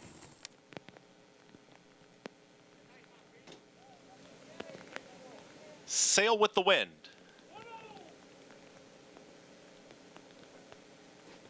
Goes in. All set. And they're off. Good speed from in between horses from Chasing Daylight, but they are tightly bunched as moving up on the outside, Sail with the Wind. Sail with the Wind and Chasing Daylight, they're going to be 1-2, and now they put 2 lengths on Spiteful Lily, who's back to 3rd. The gray, that's Freddie Mo Factor, and moving towards the outside of that one is Reigning Chick from 5th. In behind them is Saratoga Kisses in the 6th position as they hook up with the backstretch now. Bella Principessa is towards the outside with JSK Lucky's Pushpa. The trailer, Lady Fortuna, 23.30 for the opening quarter mile. Chasing Daylight's got the lead. Sail with the Wind is now back to 2nd. Getting over to the rail, that's Spiteful Lily. The big favorite there is tracking from 3rd. Then the gray, that's Freddie Mo Factor, who's in 4th. To the inside of that one in 5th is Saratoga Kisses, out wider. Trying to rally on his Reigning Chick, has lost a touch of ground. There is Bella Principessa, JSK Lucky's Pushpa, and far back is Lady Fortuna. They're still chasing Daylight, and Chasing Daylight is a neck in front, right to the outside. Here comes the run once again from Sail with the Wind. Spiteful Lily, no excuses, right here from 3rd, is ranging up on the outside. They went 46-3 for the half-mile time. From the back, trying to rally on. Down towards the inside, there is Saratoga Kisses. The rail is open as they reach the top of the stretch. It's Sail with the Wind who kicks on. Still there is Chasing Daylight. Spiteful Lily is making hard work of it as a big favorite, but now starts to ascertain at the rail. Saratoga Kisses, Dylan Davis, and Saratoga Kisses at 12-1. They've taken the lead. Spiteful Lily now sees that rival down towards the inside who got the jump. It's Saratoga Kisses trying one final time. Spiteful Lily drifting out. Saratoga Kisses pulls off the upset. Saratoga Kisses over Spiteful Lily. Then came Sail with the Wind and Reigning Chick in 1:38.56 seconds. There may be some words with connections after this. Wow, Saratoga Kisses the victory. 6th career win. Dylan Davis, another one here for Jimmy Ryerson. And then Dylan leaves for Dubai at least 4 in front, depending on the last race. And this is a big upset. Listen, I picked the 5 second, but I would never have bet her. I thought the 7 was a clear-cut winner. We see if this causes a double pick 6 carryover with a horse like this upsetting the day. Give the credit to the winner, though, and give the credit to Dylan. He gave a good ride. He saved ground. This is the first horse we've seen make up ground today, and the pace was honest. So to be fair, maybe rating the 7 had something to do with the fact that they were moving a bit up front. It's very surprising to see this horse not in front of the 7, and it was even more surprising to see him put her in behind horses, between horses in the backstretch, and not sit out there in the clear. But when you're 1-5 and you run as well as she did in her first start, you're not supposed to have excuses in here. She just came up 2nd best. May not have been the cleverest ride, but he also may have been riding her instructions. Maybe they didn't want to be in front, and they were moving up front, to be fair. Still strange. We didn't see her on the lead. She did get sandwiched a little bit coming out of the gate. But he didn't seem to really have any intention. I didn't see the head on at the start. Didn't seem like Didn't seem like the intention was there to be aggressive. And I guess you want to have races be a learning experience. But this is a massive disappointment for a horse to run as well as she did and not to come back and win. It's a big disappointment. We'll see what happens as she goes further.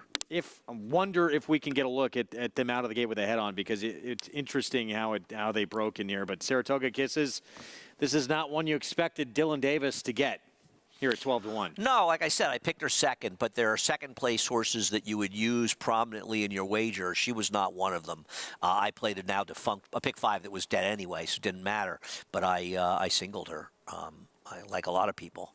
And I'll be very curious to see, even though we've seen a lot of logical results today, I don't think we're going to see a carryover, but this will explode the pick 6. No question, with a 1-4 favorite getting beat.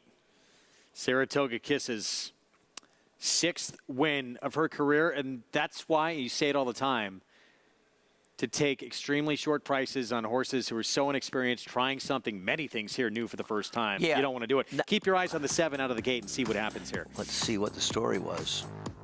Squeezed a little bit, very minor. But she's supposed to go forward from there. Listen, I don't want to criticize riders because for all we know, the Bonds wanted her to rate in this race. And if they did and he rode to instructions, and that's the way it goes. And they were moving pretty quickly. That's a rapid half considering these horses. So in all fairness, she didn't get it done. I mean, it's a horse that we really thought would win, but that's why they run the races. And she did not win. 12-1 on your winner, Dylan Davis. 4 up on Kendrick Carmouche as he notches another one here on Saratoga Kisses here in the 7th from Aqueduct. 3-win day for Dylan. We'll be back.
Welcome back.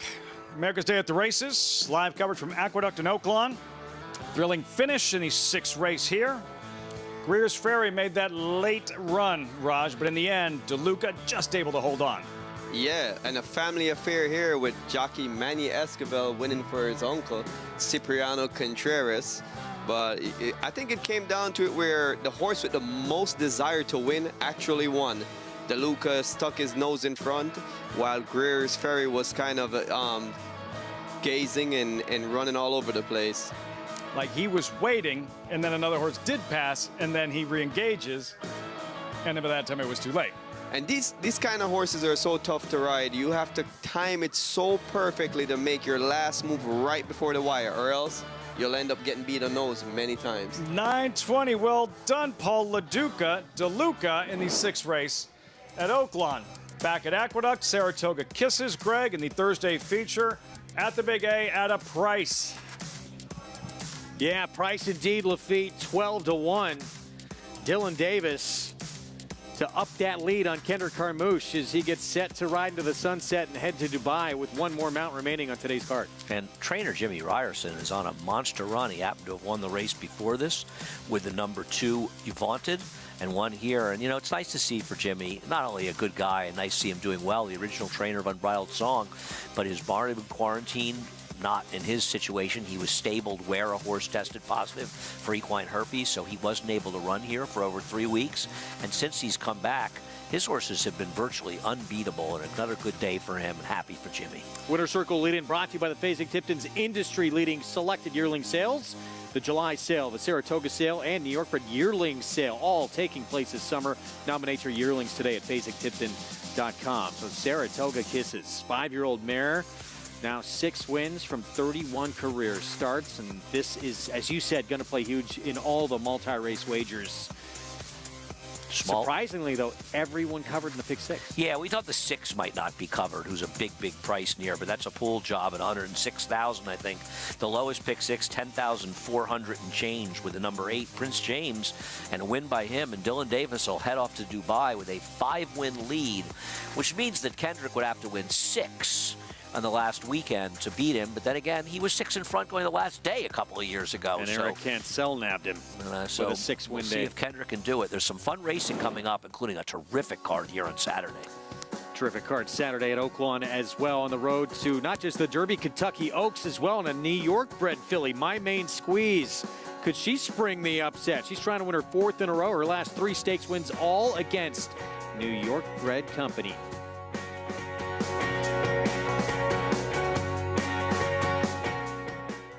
Good Magic is off to a meteoric start at stud, having sired 2 Eclipse Award finalists in first crop Kentucky Derby champion Mage and second crop Grade 1 winning 2-year-old Muth. With just 2 crops to race, Good Magic ranked 21st on the general sire list with nearly $10 million in progeny earnings. Mage's graded stakes winning full brother Dornoch is one of the leading contenders for this year's Kentucky Derby.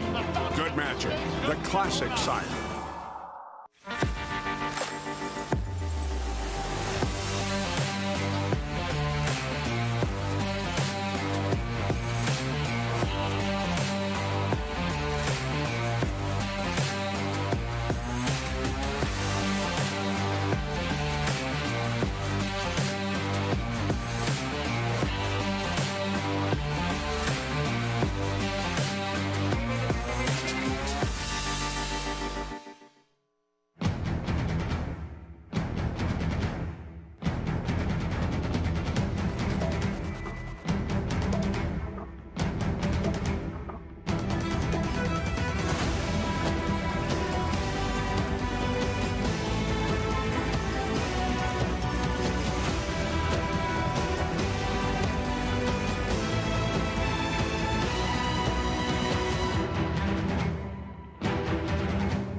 General admission tickets are on sale now for the Belmont Stakes Racing Festival at Saratoga, June 6th through 9th. Admission is just $10 on Thursday as well as on Sunday for this historic event. Visit BelmontStakes.com/tickets today. RaceLens is the most in-depth product in horse racing with unique features found nowhere else. True odds, predictive analysis, and pace projection. RaceLens. It will change the way you follow horse racing and take your game to the next level.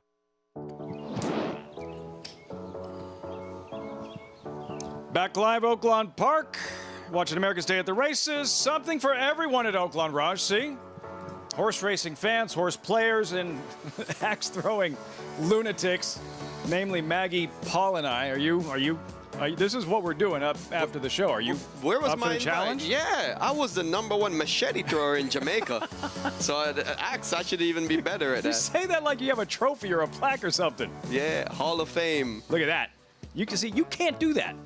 We'll see. Paul Duca was a catcher. Guy threw out Ricky Henderson once. He could not do what I could do with the axe throwing. So don't upset me. We'll have the money on the line. We got to decide if we're going to do axes or machetes. I'll play your game, axes. Axe throwing here at Oaklawn Park as the festivities continue here on Arkansas Derby Week. The Arkansas Derby on Saturday, of course, with the main event here every season at Oaklawn with 100 points towards the winner, towards the Kentucky Derby. Much more on the 3-year-olds and the fillies in the fantasy a little bit later on. But first things first, this 7th race in a post parade, just a $12,500 maiden claimer, mile and a 16th. Fillies and mares, 3-year-olds and older.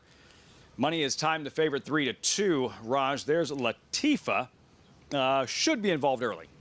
Yes, got some speed, and we'll be looking to try to take them gate to wire. Boogie on, no speed, blinkers off. Then the favorite, money is timed, the Asmussen boys, Keith and Steve. Yes, Steve claimed for 20 last time. Drops him in for 12.5. Looks like he thinks that this is the right spot for him. Kava getting bet, 6-1. Oh, this is a horse that's really intriguing to me. One of the only horses in this race actually stepping down into class. JK says he hears this a lot. Get out of my kitchen. Solid third in her latest when she made the lead. Is that get out of my kitchen or get out of my kitchen? You say get out of my kitchen, and you say it with a machete. Alamo, now the coach, Dwayne Lucas. Yeah, nice. Dwayne Lucas trying to get in gear for this big weekend. Has a shot in the fantasy and the Arkansas Derby with Just Steel. You saw She's Mo Fancy, Fabulous Tail. Currently 34-1. Yeah, both these horses have shown no speed, and it's one of this kind of race where you probably need a little bit of a speed to be in contention. Yeah. Callan for dollars, a third at 24-1 in her latest. Actually taking a nice drop in class from 30 down to 12.5 with a clean break might be a good long shot to look at here. Who did you come up with? Who graduates in this $12,500 maiden claimer? I'm going to go with Kava. I know he's been running against Arkansas breds and now comes against Open Company, but it's been running pretty good enough figs and a drop in class. I think that this is what it needs, a fresh face against this level. Softer company in this maiden affair, a much classier fillies in the fantasy on Saturday, the premier 3-year-old filly event at Oaklawn, leading towards the Kentucky Oaks, and wide open. 12 deep, mile and a 16th, $750,000 purse. The New York bred drawn inside My Main Squeeze. This was the Maddie May, mid-February at Aqueduct. Raj and My Main Squeeze, stalking the leaders throughout, hooks up with Landed, puts her away, and cruises to an impressive win. Yeah, this win was visually impressive. What this stretch run doesn't show you is early in the race, Lascano had to really be riding her to stay in contention. And when you see that, you would think that that kind of running style would benefit from stretching out. She's going to answer 2 big questions. Is she at this level against Open Company? And can she go 2 turns? Because she'd be running at an elongated distance for the first time. What does your gut tell you? My gut tells me that she has the running style that shows like she would appreciate more distance, because she'll be able to settle into a slower pace than chasing these 1 mile faster paces. That's the New York bred My Main Squeeze coming off that impressive win. We'll see her in the fantasy. Paulie, and we're going to see Lemon Muffin as well in the fantasy, who graduated, broke her maiden in the Honeybee for Dwayne Lucas. Can she do it again? Well, it was kind of her coming out party, right? She had gone long for the first time, blinkers and everything, and she just passed the test with flying colors, and she absolutely blew that field away in deep stretch. And, you know, Dwayne's horses, he's not afraid to fire right back, but if you watch the end of this race, she's just full of gusto. And, you know, Chapacinelli was cut on the outside most of the way, and so was West Omaha, was wide, but you could see that Keith Aspen is completely loaded on Lemon Muffin, and then she just finished the job. And you got to be impressed when you look at her PPs, because she had never gone this far.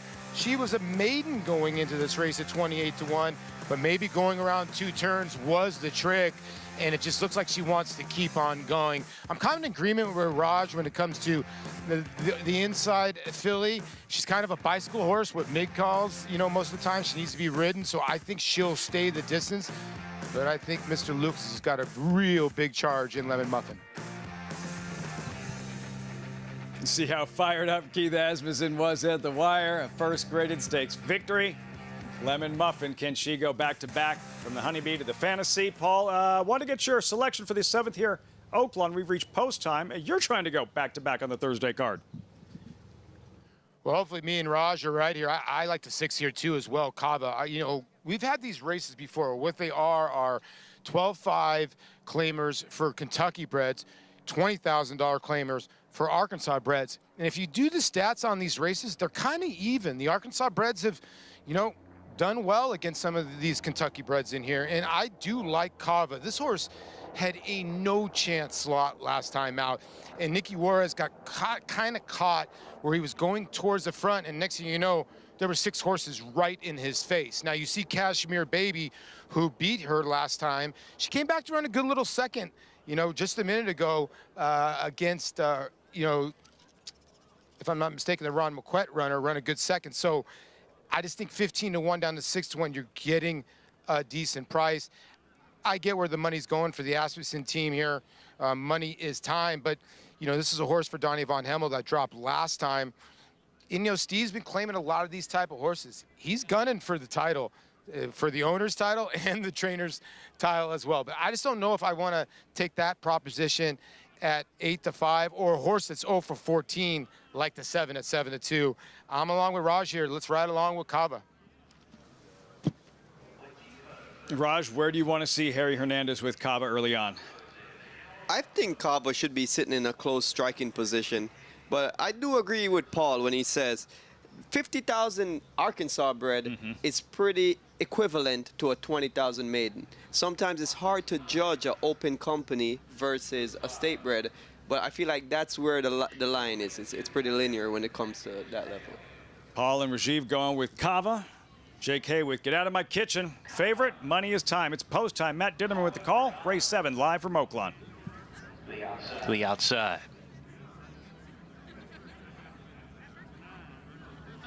Get Out of My Kitchen is loaded, so now we wait on Calling for Dollars. We're ready to go. And Leroff, the favorite, Money is Time, away last, broke slowly. Get Out of My Kitchen on the lead today. Latifa strides in second. Alamo third with Kava approaching the turn. Then Boogie On, She's Mo Fancy, they're side by side. Fabulous Tale is third last. Money is Time off of heels, ducks to the inside, is now a joint second to last with Fabulous Tale and Calling for Dollars, who's 3 deep on the course. Around the clubhouse turn they run. Get Out of My Kitchen, the pacemaker, by about a length here. Latifa right behind on her tail in the second position. Kava runs in the third position, and Alamo's parked outside of her. They're 2 better than another pair. Boogie On racing inside of She's Mo Fancy. Another 4 to Calling for Dollars. Money is Time. Fabulous Tale drops to the back as they're halfway home. Get Out of My Kitchen and a good gallop now. Clearly ahead in the margins a length and a half. Latifa second. Kava getting closer on the inside, is now a joint second with Latifa. Alamo between that pair as they approach the forward turn run. A gap of 2 to Boogie On, She's Mo Fancy, there together. Money is Time. Hard Scent needs to absolutely turn it around to win it. Calling for Dollars alongside of her. Fabulous Tale has given way as they round the forward turn. Get Out of My Kitchen still in command here, a length and a half. Kava and Latifa, the 2 grays, chasing hard. Alamo has retreated to 4th, under pressure, gets to the outside, attempts to re-rally. The others are well out of it. Top of the stretch. Get Out of My Kitchen is still in front. Here comes Alamo and here comes Kava. These 2 brush with a furlong to go. Kava had to shift ground. She ducks to the inside. Alamo's in front. Get Out of My Kitchen right there battling with her. Kava's third, charging hard on the fence. Alamo and Kava deciding it. Alamo on the outside. Alamo's gonna win it. Kava second home with an unlucky trip. Third, Get Out of My Kitchen, and then She's Mo Fancy was 4th. There's a lot going on in this one, and in the end, an upset for the coach and Dwayne Lucas. Alamo, who got bet from 15-1, 9-2 at post time. How'd she pull it off, Raj? Well, there was a lot of shifting and turning coming off the turn. It seemed as if Harry Hernandez had a lot of horse with Kava, but nowhere to go. Tried to go outside, had to reroute, duck inside, while Alamo had a clear run on the outside, and ultimately that's where the race was won. You could see Juarez with Alamo guiding her towards Cava, calling on her competitiveness. And at the start, not the way they drew it up on the chalkboard, Raj, for the favorite, number 5, Money Is Time. Yeah, the complexion of the race really changed here when Money Is Time broke badly. However, no one impeded him. The gate opened and this horse just walked out of the gate. And that's his 3rd time, 3 races and 3 bad starts. And this horse is the favorite, so you got to be careful with a horse like this. Non-factor off the board, 8, 6, 7, 9, and then just a lot of ducking and weaving and race riding going on in the stretch. Yeah, I think if Cava was able to get to the outside, they would have been able to turn the tables on Alamo, but Alamo had the clear sailing on the outside, and that's what made a difference. Handicapper zeroing in on this one, 15-1 on the morning line, 9-2 at post time. Alamo in the 7th at Oaklawn. Riders up for the nightcap at Aqueduct, Greg. Yeah, thank you, Lafitte. And that rider right there looking for his 4th on this Thursday card, his final mount before he heads off to the UAE Derby to ride Panda Gate for Christophe Clement. And the last time this horse won was the last time that Dylan Davis was aboard. Oh, there you go. It was a long, long time ago. Now, he was in Ray Handel's barn, but he's been in Ray's the last couple of times, and he has not run particularly well. You have to hope with him that in giving him some time off, Ray's been able to rejuvenate him as he drops down to the bottom level where he hasn't been in his last 3 starts. He's also supposed to be forward here. This is not the time to rate him, especially on this track. Now, Winning Drive, the 2 has speed, and the 7 Quick Flash has speed, but he's outside of them, and on today's track, I know we saw horse make up ground last time. I still think you want to be forward. Here is Winning Drive, who in that victory, Prince James, when Dylan was aboard back in June of last year, he beat this horse. And he's looking for his first win since March 11, 2022. Gets the rail with a scratch of the 1. Here's My Friend's Beer. There's something about the name that always annoys me because it's grammatically incorrect. He will need the pace to collapse. 7-year-old, who's an 8-time winner. We move to Anything Possible for Eduardo Jones. Well, if he wins, anything is. 15-time winner, but it has been a while. Quick Flash has Lane Luzzy aboard. Source that at one time had the speed to be forward. We'll see if he can use it here. Here's the favorite, Dylan, looking for number 4 today. I picked him, but wouldn't go near him at 8-5. It's a race that changed greatly with the scratches. He needs to be forward. And Dates Freedom will round things out at 9-2. I would rather bet him at 9-2, even though he's a closer, because I like turnbacks and there could be some pace. We'll see what works out with the track be against him, but I like his cutback in distance. So 5 minutes to post here in this finale. $10,000 claiming 7 furlong sprint on this sloppy racetrack where it has been very difficult to make up ground on runners. Prince James, that last time he did win, he was fairly forward, sitting in 2nd early in the race. Said downstairs to Mig. Yeah, guys, there are 3 horses I'm going to talk about, starting down on the inside with the 2 Winning Drive. This is this horse's 3rd start off the layoff. This is a horse that carries a lot of flesh, always carries a good amount of weight, and I think this horse will be honed for his best try in 3rd off the layoff. Toby Sheets now works for Rachel Sales, does a great job. This horse looks outstanding. Jackie Davis needs to be aggressive from the inside to be successful here. The 7 Quick Flash, I think this could play out to be the speed here. Watching Lane Luzzy warm this horse up gave me the impression that he is going to try for the lead, and that's when Quick Flash is at his most effective. He is, has 11 seconds and only 3 wins to show for it, but in this spot in a race that's kind of crying out for some real speed, I think Quick Flash has an opportunity maybe to get a little bit brave here if, in fact, I'm right with the way the Wayne warmed this horse up that they are going to try for the lead. That's when he is most effective. And the 8, Prince James, could not look any better. He would absolutely get the paddock check mark. Really well turned out. Maybe that layoff, that freshening he got is going to serve him well, and you're going to see more speed from him as well. But I'm taking a little shot with the 7 Quick Flash JK because I know I would be trying for the lead. Oh, Richie, if you were on the lead, I would take Quick Flash, but I don't trust. You never know if it's going to actually happen. I'm going to go with the 8 Prince James. I like what you said. This horse looks the best. Some of these lower levels, that's all you really need is the best turned out, the healthiest, the happiest. And this horse does have some tactical speed and is drawn outside of some of the other speed, and I think that's an advantageous place to be. And then at Oaklawn, I'm going to go with the 7, At a Party, who I thought one of the last 2 races, that tactical speed as well, drawn towards the outside, has been running on sloppy racetracks or muddy racetracks, now gets back to a dry track, and I'm thinking that At a Party is going to appreciate that. So I'll go the 8 here at Aqueduct, and I'll go the 7 at Oaklawn. All right, so 6-5 favorite here for JK. And we'll see if Dylan Davis does try and get this horse more forward. Quick Flash does look like the 7 next door. This could be the speed of the speed here. Yeah, the 2 has speed too, and Jackie Davis is going to have to be aggressive from the inside with winning drive. We'll see. Listen, I make my picks for talking horses. I stick with my picks.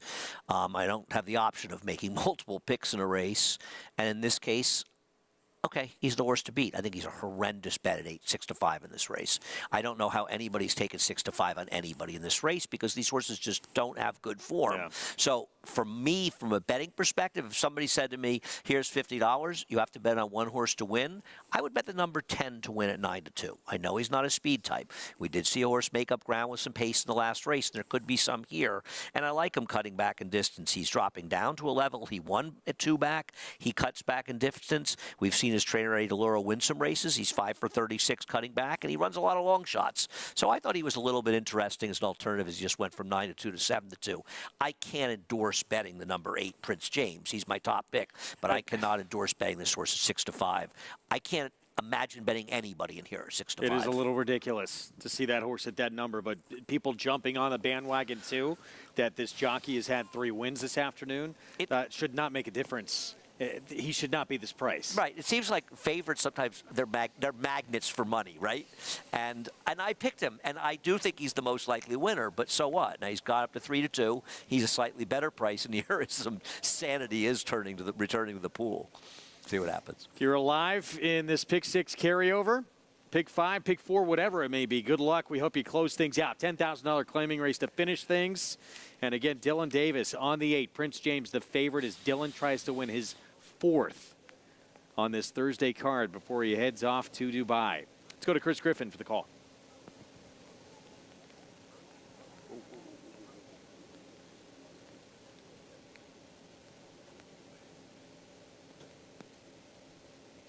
Dates freedom. Last to load.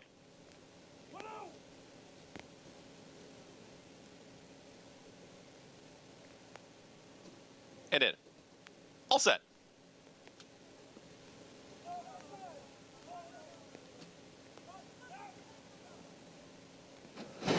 And they're off. Speed right towards the front from Winning Drive. At the rail, it's Winning Drive and a challenge from the outside from Prince James and in between rivals. Now moving forward, there comes Quick Flash, and Quick Flash puts ahead in front. Out wider, that's going to be Dates Freedom. Also, My Friend's Beer is in that early fray. 4 across the racetrack. They all want the front. The trailer, Anything Possible. Tightly bunched here as they work up the backstretch, and to the inside, it's Winning Drive. Right to the outside, My Friend's Beer, and they are now head and head 3 wide. As Quick Flash, they went 23.46 for the opening quarter mile. Prince James, the favorite, is a touch wide there. Dylan Davis is going to be 4 wide as they move into that far turn with less than 4 furlongs to travel. Dates Freedom and the trailer, Anything Possible. They're well into the far turn now, and here comes Prince James, who's on the move, and Prince James is going to be 3 wide as Quick Flash has dropped out of it. It's Winning Drive at the rail as in the pink silks, My Friend's Beer, and the oncoming strides of here up on the outside, it's going to be Prince James, who's now put a neck in front. Prince James, My Friend's Beer, very game still is Winning Drive. Anything Possible's made up some ground. Down at the inside, Saving Ground is taken 4th. Prince James is kicked on. It's Prince James, who's been wide, but now kicks away, is up by a length and a half. Here comes Anything Possible, trying to challenge up on the grandstand side, the only one with a shot with less than a furlong to go. It is still Prince James finding plenty. Prince James is well out in front. Prince James. Dylan Davis, they get another victory. It's all Prince James wins the finale. Anything Possible there second, then My Friend's Beer and Winning Drive. In 1 minute, 25 flat. 4-win day for Dylan Davis. That's a nice way to go out as you head out of the country to ride the Dubai World Cup program. Prince James the win for trainer Ray Handel. You must be thinking, what am I doing going to Dubai? I should be staying here. And he rated off the pace and got it done. But to be fair, the pace came apart a little bit with the long shot. Anything passable getting second in here. And he got the job done, and he drifted up to a much more realistic 9-5. Now goes 5 up in the win column over Kendrick Carmouche for this jockey title, with Saturday being the final day of this winter meet. But Dylan's last opportunity to ride during the meet. Kendrick will have the next couple of days to make up that margin as Dylan heads to the Dubai World Cup program. And what a day for him. 8-6-3-2. And win or lose the title, at the end of the day, it doesn't really matter. The fact is that he's riding extremely well, and that's what matters. He's getting the opportunities, but he's taking advantage of them, and he's had a terrific meet. And if he should happen to lose to Kendrick, it's a credit to Kendrick to win it, but it doesn't mean that Dylan didn't have a fabulous meet. So congrats to him on a terrific winter. 9-5. Public was correct. They took the hot hand, and Prince James wins this one pretty easily. 6th win of this 7-year-old's career. Loving the off-going. Closing things out at 9-5. We'll have the payoffs when we return, and we'll introduce you to the field that will be running in the final major prep in Hot Springs for the Kentucky Derby this year. Stay tuned. We'll meet this year's group for the Grade 1 Arkansas Derby when we come back.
Welcome back. America's Day at the Races. You're watching America's Day at the Races on Fox Sports 2. As always, brought to you in part by America's Best Racing. For the love of the race, visit America'sBestRacing.net today. Festivities underway. Countdown continues to the 88th Grade 1 Arkansas Derby, Oaklawn's signature event. Final local prep for the 150th Kentucky Derby. First things first, winding down the Thursday program, Raj in Alamo. An exciting finish. Nick Juarez for D. Wayne Lucas. Take us through the stretch. Yeah, you can see that Alamo was making a strong run on the outside. Get Out of My Kitchen was trying to hold the lead. And then they made a Harry Hernandez sandwich with Kava, who Harry then decided to duck to the inside, which was a clear path. So I think that was a good move there. But that momentum shift that he lost there was what made him not able to get up at the end. Hindsight 2020, I'm not asking you to criticize Harry Hernandez in that moment. Is there anything different he could have done? No, I think he played the hand he was dealt. He just couldn't quite squeeze through the middle, and he made a quick decision to come to the inside. And at the end of the day, that momentum loss, whether it was his fault or not, was just what made the difference in winning and losing. And for Alamo and taking full advantage, going on to victory here in the 7th race at Oaklawn Park. Still have 2 races left. They are through at Aqueduct, the nightcap. Saratoga kisses Greg. Dylan Davis, if he loses in Dubai, it won't be for a lack of confidence. Final day of action here in New York before he gets on that flight. 4-win day. Dylan Davis, Prince James closes things out. Gets the job done for Ray Handel at 570, so drifted up from that 6-5 point. It's funny, Eddie Paswell, a 9-1 second, longest shot ran second, made $14 in the middle. So, and that horse would have resulted in one person hitting the pick 6. But the favorite one, he got 10,437, and once again, all you had to do was find one horse in the sequence that was 12-1. Now, you had to bet against a heavy favorite, but he could have used that horse as a C. And that's why Steve Chris' A, B, and C method is often very productive. And the notion of not being able to make scores when short-priced horses win sequences is a very, very flawed one, and it's one that will cost players a lot of money if that's how they play. And by the way, I mean, you and I still wouldn't, 9-5, I still wouldn't have touched on this horse, but he made it look like he should have been shorter. I picked him. 9-5 was closer to the price he could have been. I mean, I didn't think I'd get more than 5-2 or so on him. I didn't have any illusions. But having said that, a much better price. Big difference between 9-5 and 6-5. Very big difference. 2 legs remain. Races 8 and 9 from Oaklawn on this cross-country Pick 5 follow-along. Greer's Ferry paid $11.60. That took a lot of money. That the Lucas horse. No, that was the one before it, right? Anyway, that's hard for me to keep track. Arkansas Derby coming up on Saturday. 100-point race. Winner guaranteed a slot in that Run for the Roses first Saturday in May. Not if it's smooth. Unless it's smooth, who's running for Bob Baffert, excuse me, who was ineligible to receive points. Thanks for clarifying.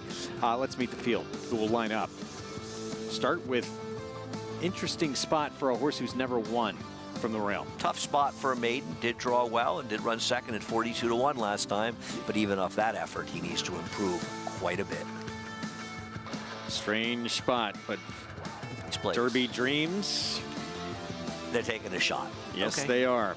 Timberlake, Brad Cox trying to win his 3rd Arkansas Derby in a row. This is the Rebel winner.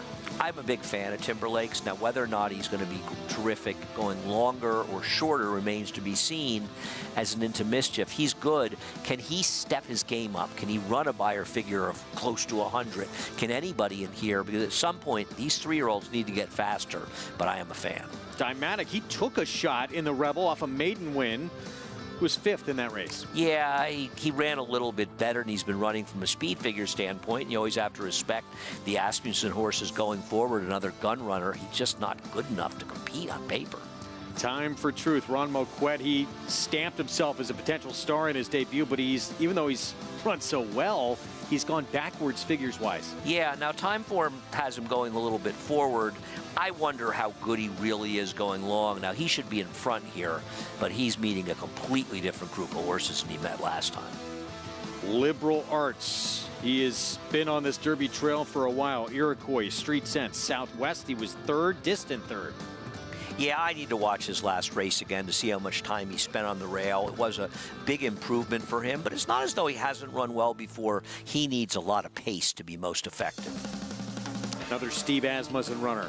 Informed Patriot will be a big price after he struggled in the Sunland Derby. He's better than his Sunland Derby, but man, was that a clunker. Can he get back to his races and can he improve on them? Because he'll once again, like many, need to be effective here. He had been 3rd in the Smarty Jones behind Catching Freedom and Just Steel. Meanwhile, Muth, the horse who cannot earn Kentucky Derby points, but will be the favorite likely for Bob Baffert. He finished ahead of Timberlake in the Breeders' Cup Juvenile, but only by a length and 3/4. And I thought Timberlake had the worst trip. But boy, Baffert, when he ships to Oaklawn, is so dangerous. Meanwhile, D. Wayne Lucas with a very talented horse whose future may be going a little shorter. I agree. I think he is a good horse. I'd love to see Wayne sort of take a step back, presuming he doesn't do well here, and don't run him in the Pat Day Mile. Find a little softer spot and think about a grade 1 like the Woody Stevens if you want to get ambitious. He's a really nice horse, but he's running an awful lot and maybe running farther than his best. Meanwhile, one of the biggest figures any 3-year-old has earned this year came from this horse, Mystic Dan in the Grade 3 Southwest. Most of us like to see big figures earned on biased racetracks and horses rode biases, and he rode a gold rail. They want to see him be repeated. Now, this is a horse that ran a 96 buyer at 5.5 furlongs in his second start, so it's not as though it's his only big race. Yeah, and that was on a fast track. Yes, at where the Derby will be held, by the way. And then there's Imperial Gun, another Steve Asmussen long shot to the outside. Do you get the feeling that Steve Asmussen trains all the gun runners? Because every time you see one, he seems to have it. And this horse did run fast breaking his maiden, but took a step back in his next start. Not a good post for a horse in a tough spot. That's the field that will line up. Obviously, Muth, morning line favorite in here, who has a nice resume for Bob Baffert, who comes to these races in Hot Springs, has so much success, and could potentially keep a horse who's pretty good out of the Kentucky Derby. Well, no question about it. If he wins, then the second place horse gets 40 points, which is enough to get there. But if the third horse, I mean, I don't know how many points Mystic Dan has. Does he need to do better than third in this race to guarantee a spot in the Derby? And it's a tough spot for Ken McPeak, because he's not a trainer that's afraid to run them more often.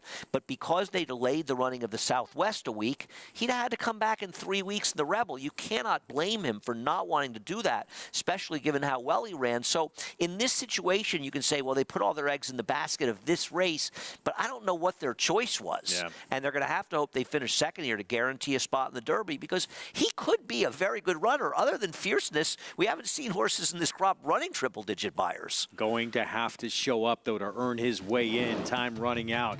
Send it back to Hot Springs, Lafitte and Rajiv.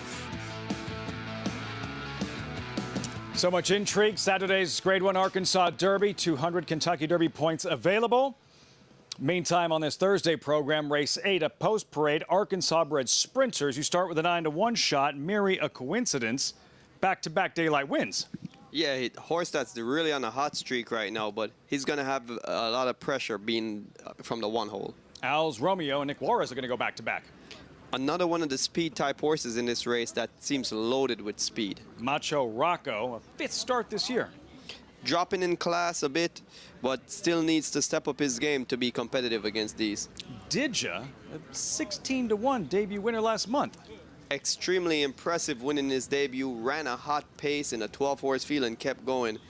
Really looking to see what this horse has to offer today. And Shake Up, 18-to-1 winner, 2 starts back the last time she sprinted. Yeah, cutting back in distance. Last time ran a mile, didn't run his A race, but the previous race was very impressive. 2-length win, going 6 furlongs as he is today. The favorite at a party, more on him in a moment. There's a 13-to-1 shot, Blame JD, first after the claim, Dan Ward. Yeah, another horse that looks like he's going to be really sitting close to a hot pace. Mahomey, 15-to-1 winner last month. Yeah, win, drops in class off the win, picks up 10 pounds. I'm the Machine, number 11, now with Donnie Von Hemel. The horse that is really intriguing to me, it seems like the horse with the best back class, but hasn't run in almost 10 months. Fresh, 11-to-1 outsider. Then where's Randy, leading rider Christian Torres? Horse has done his best races at a longer distance, but this fast pace might set up good for a closer like him. And Peace Dog draws in on the outside. Horse that looks to be sitting in a good position on the outside and be able to pick a good spot. So let's see how he's going to be in this race. Gorgeous late afternoon, early evening here in Hot Springs, Arkansas. 4 minutes out, race 8, Oaklawn Park. You're looking at Mahomey, currently 9-2. Let's revisit his latest. This was early February, right here, Rajiv, and from off the pace, Mahomey, convincing win, losing ground at a big price.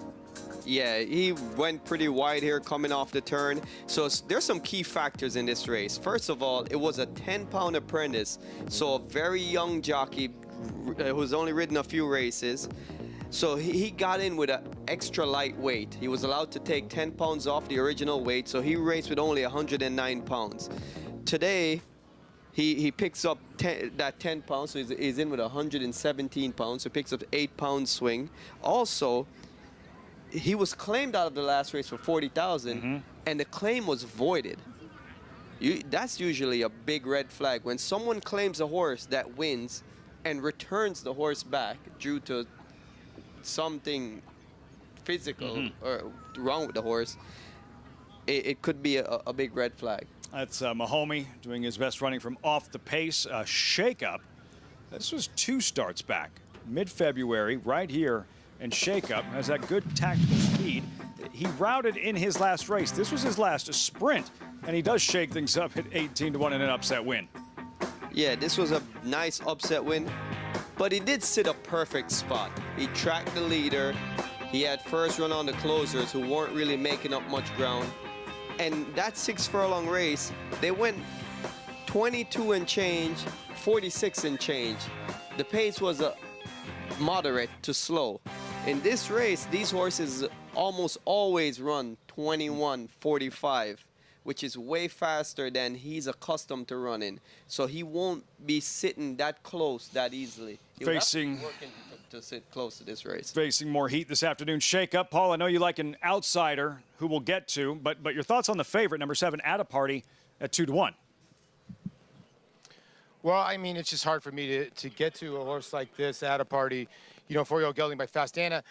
You know, when you look at his numbers, does he have the best numbers in this race? Yes, he does. The other part about this, though, he needs the front end, and he needs the front end clear to win. And I think a lot of horses in this race need the front end to sort of win this race. So the speed of the speed could maybe hold on, but I'm kind of with Rajiv that somebody from off the pace is going to have to win this race, or maybe nobody passes anybody. But I don't think, you know, the blinkers have come off At a Party in the last 2 starts, and you kind of think if Eusebio Rufino is trying to look for something. Now, he hasn't been on a dry track where he is 6 for 11 over a dry track in the exacta, but can he clear this field? There's just a lot of pace. You know, Mahomey, who did win last time out, you guys make just some great points. I mean, a horse got voided claim. This was his horse's lifetime top, besides that other race way back out of the Randy Morse barn. And the weight pickage back up for Joe Belmere, I think that's a huge thing. I think the 10 at 7-2 is just not a good betting proposition at all, to be honest with you. You know, the 5 is taking a little bit of money in here, did you?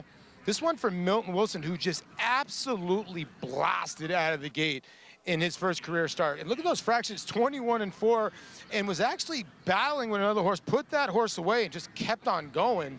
I thought it was very impressive. Now facing winners for the first time, always a challenge, but I'm landing on the 9 in here.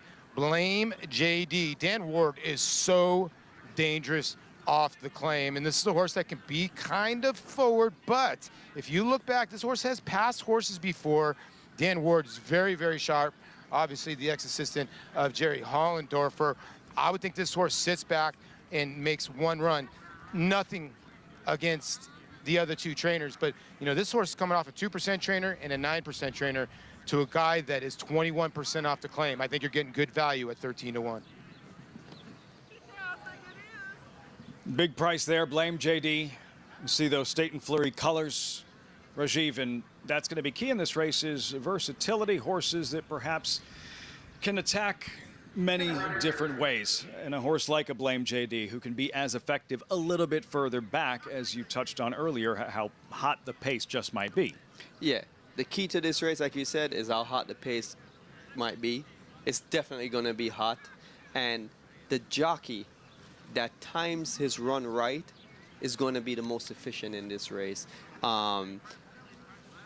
If a horse is going to be coming from off the pace, he's going to definitely be a big benefactor of a pace meltdown. So where do you want to see? You like I'm the Machine, yes? Yeah, How I far like back I'm do the you... Machine. I know he hasn't run in a while, but I think this is the right kind of race to get him back into the swing of things. And he's naturally a horse that comes from about 6 to 8 lengths off the pace, which is ideal here. no matter how much a jockey can analyze a race and say there's a lot of speed, some of these horses are just one-trick ponies, and they have to go out there. And this is the kind of race where there's at least 3 or 4 of them that are going to be committed for the lead. And a horse like I'm the Machine, he's always the horse that you want to drop back and make one run. So this kind of flow just naturally fits into his style. The favorite figures to be right there in the mix early on at a party at 2-1. The post-time favorite, Matt Dinneman standing by with the call, all set for the 8th, live from Oaklawn Park on Fox Sports 2.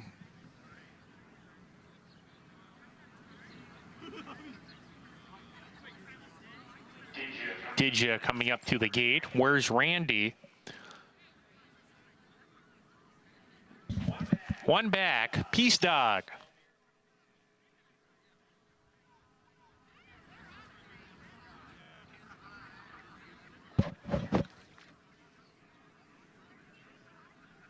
We're ready to go. And Laruff. Sent for speed at a party per usual, showing his customary front-running early lick, has the lead narrowly with Al's Romeo passes. Al's Romeo snatches the lead. Macho Rocco takes the second spot. Shakeup is going to ease off the speed. Didja's not far off as well. Al's Romeo, though, is cleared off and scampers away 2.5 lengths on Didja, who runs in second. Macho Rocco third, racing with At a Party, who's stalking the pace today. Peace Dog is 3 wide. Another 2.5 to Miria Coincidence. Shakeup has lost significant ground. Blame G sent along on the fence third last. Mahomey is third last with him now, and the 2 grays are at the back together. Where's Randy and I'm the Machine as they round the far turn and approach the top of the lane. Al's Romeo went very fast early. He's coming back to the competition. Here comes At a Party and Peace Dog. They're moving as a pair after Al's Romeo. Didja has given way. Mahomey switches outside for the final furlong rally. Blame JD is coming on nicely too on the inside. Al's Romeo, he is tough on the front end. Blame JD rallying, and Mahomey on the outside, gobbling up ground with Blame JD. Mahomey with a touchdown run on the grandstand side. Blame JD was second, third home, Al's Romeo, and then where's Randy? Mahomey with the touchdown run. Pretty good, Matt Dinneman.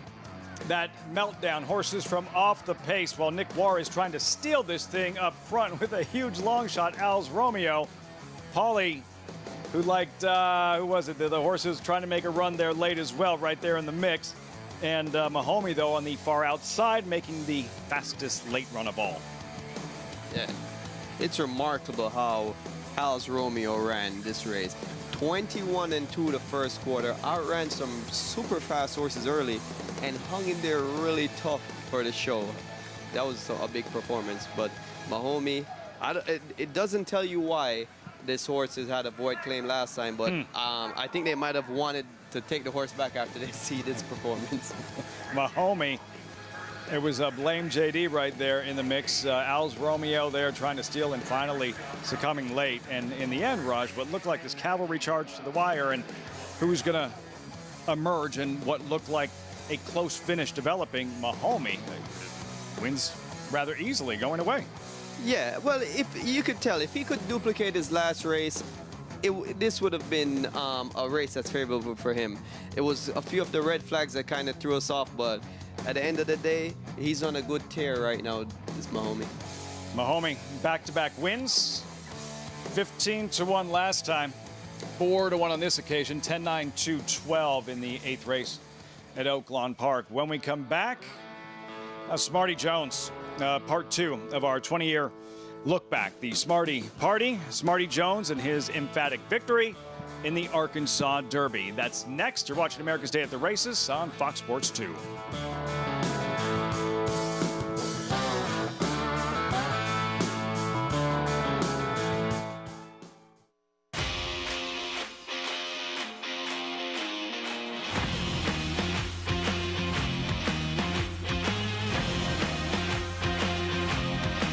The son of Run Happy, Nutella Fella, has won the hopeful.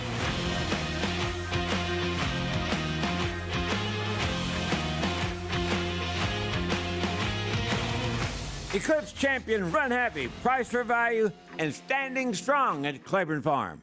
Experience the adrenaline-pumping, suspense-filled action of the Sport of Kings no matter where you are with Naira Bets. It's fast, easy, and secure. Download the app today and start winning with our lucrative weekly promotions, thrilling handicapping contests, and a one-of-a-kind VIP rewards program. Don't just watch horse racing, be a part of the action with Naira Bets.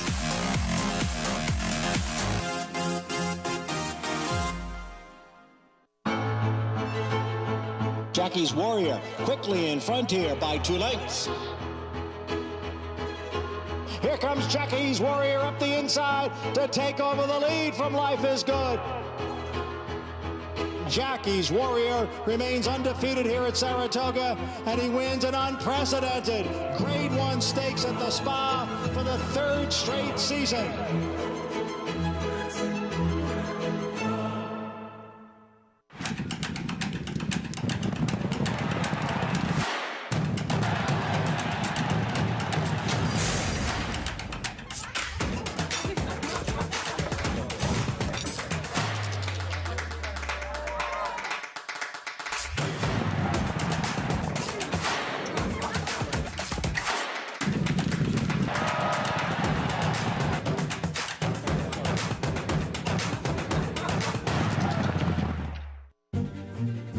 Thank you and good afternoon, everyone. And we have a beautiful day for the running of the Arkansas Derby. This Saturday, the road to the Kentucky Derby heats up in Hot Springs, Arkansas.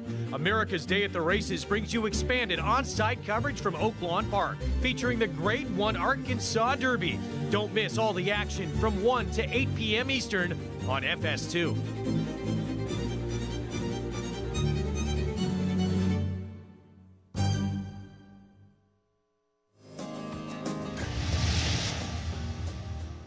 You're watching America's Day at the Races. As always, brought to you in part by Hillendale at Alapa. Race 8. What a finish. Raj and Mahomey on the outside. Back-to-back wins. That rush blowing past the ball in deep stretch. Yeah, and this is a young apprentice, Bielmir. He looks like he gets along with this horse really well. To already win 2 races with the same horse, I remember that feeling. My first 2 wins was with the same horse, Pricedale Kid, many years ago. So I can see the connection and the smile on his face. Apprentice Bielmir coming into the winner's circle here. Sometimes it just clicks. You can see Blame JD there. Paul's top selection plugging away to complete the exacta. Al's Romeo, big effort at 49-1 with Juarez trying to go back-to-back, but in the end, too much Mahomey. $10.20 for your would-be $2 investment. 8 down, 1 left here at Oaklawn Park. In the cross-country pick 5, Raj, you had Saratoga Kisses at a big price. Massive afternoon for Dylan Davis, Alamo, Prince James. Another win by Dylan Davis and Mahomey. It's not the $30 he returned in his last start, but $10.20, not bad nonetheless. Yeah, it's the Dylan Davis cross-country pick 5. There you go. Again, riding with a lot of confidence en route to Dubai. The 9th race, allowance optional claiming event, a mile, 3-year-olds, non-winners to lifetime. Who'd you come up with here with Big To Do, the 3-2 favorite? I came up with a big long shot, I expect. The Brilliant Man here from the outside. I think this horse is actually getting bet down to 7-1 right now. I expect him to be a bigger price, but I think this is a horse on the improve. Switched barns last time and came up with a lifetime best effort. Also added Lasix, and that seemed to help him as well. So with a big workout on March 9th following that impressive win, I think this is a horse that's going to sneak into this race from the outside and prove a big factor.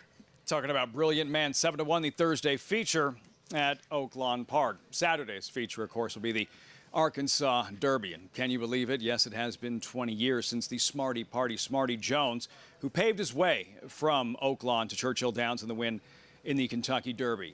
He had won the Southwest Stakes, he had won the Rebel, and then came the test of his young career in the Arkansas Derby.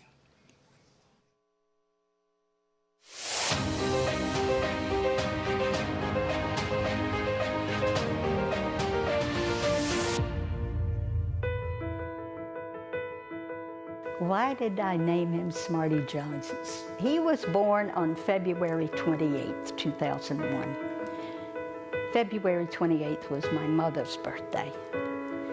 And didn't want to name him Mildred, but I did want to name him after my mother.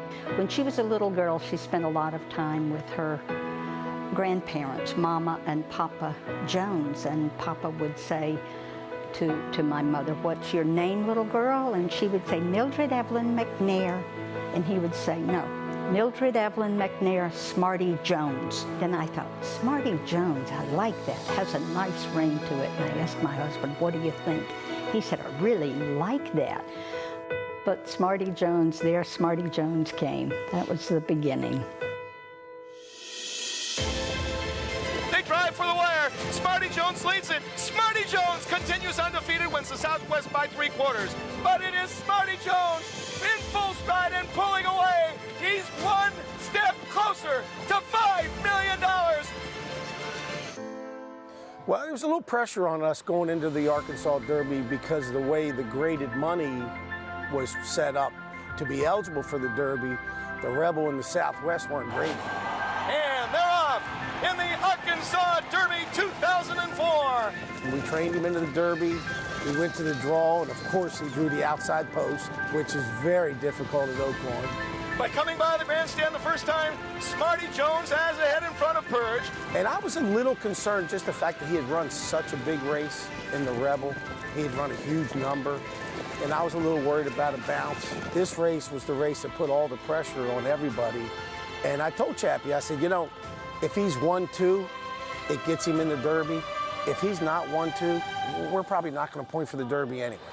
Here they come into the stretch of the Arkansas Derby, and it is Smarty Jones who takes command and draws clear by 3 lengths. Purge is still second.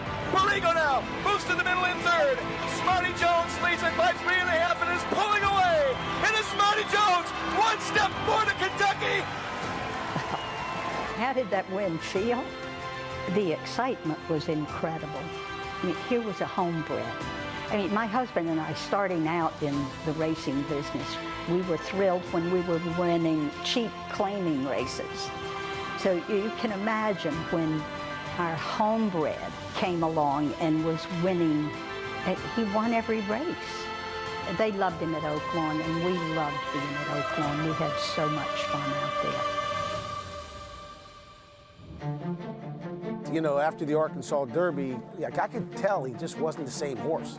He wasn't training great, and I was like, man, what's going on? We were going into that race with a horse that stood a chance of winning, but we also know how many ways a horse can lose a race.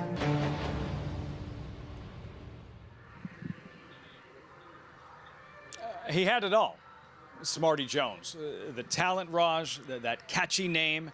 At the time, undefeated when he won the Kentucky Derby, the first undefeated winner of the Derby since Seattle Slew, that monster performance in the Preakness, like all the ingredients to garner that massive following that essentially was the Smarty Party.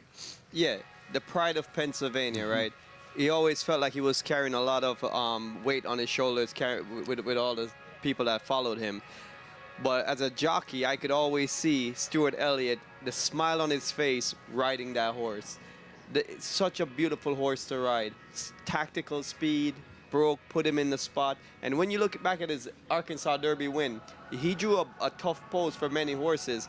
But because of his tactical speed and the way he did it so naturally, he was able to put Stuart Elliott right where he wanted to be and just let everything unfold from there. That big monsoon that came in at Churchill Downs, he was able to run down Lionheart and Mike Smith at the stretch of the Derby.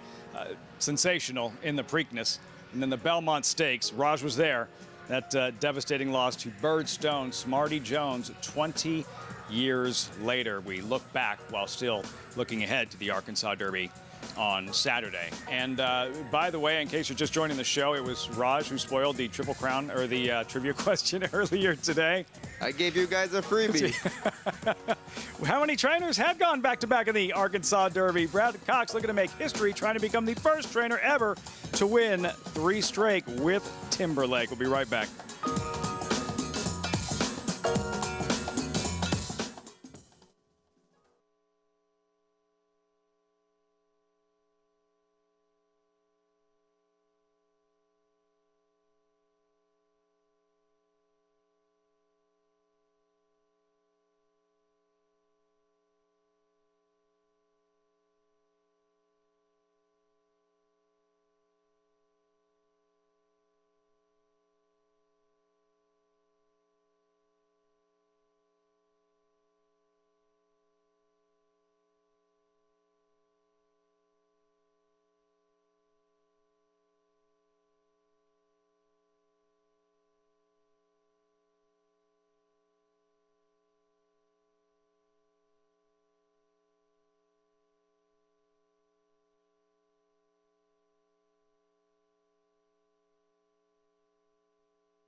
Cyberknife has put away Kavad, but he has to deal with Secret Oath in the center. Then comes Barber Road, a final furlong. Cyberknife, here comes Secret Oath on the outside. She's still 2 lengths behind. Cyberknife, Secret Oath is not going to get by. The Arkansas Derby winner, and his name is Cyberknife in front.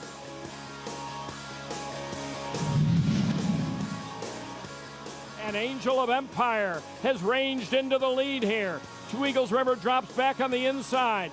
Toward the outside, King Russell is running on. Reincarnate in the second flight with Airtime and Rocket Can. Angel of Empire and Flavian Pratt. Angel of Empire wins the Arkansas Derby and wins it clear. Back to back. Can he make it 3 in a row? Brad Cox will try and do just that with Timberlake after Cyberknife and Angel of Empire got wins for him in this race. It used to be that Todd Pletcher seemed to win every prep race, and now it's turning into Brad Cox. Todd's actually done this twice, but 5 trainers, and when I believe it's Lauren Rattel did it back in 78, 79.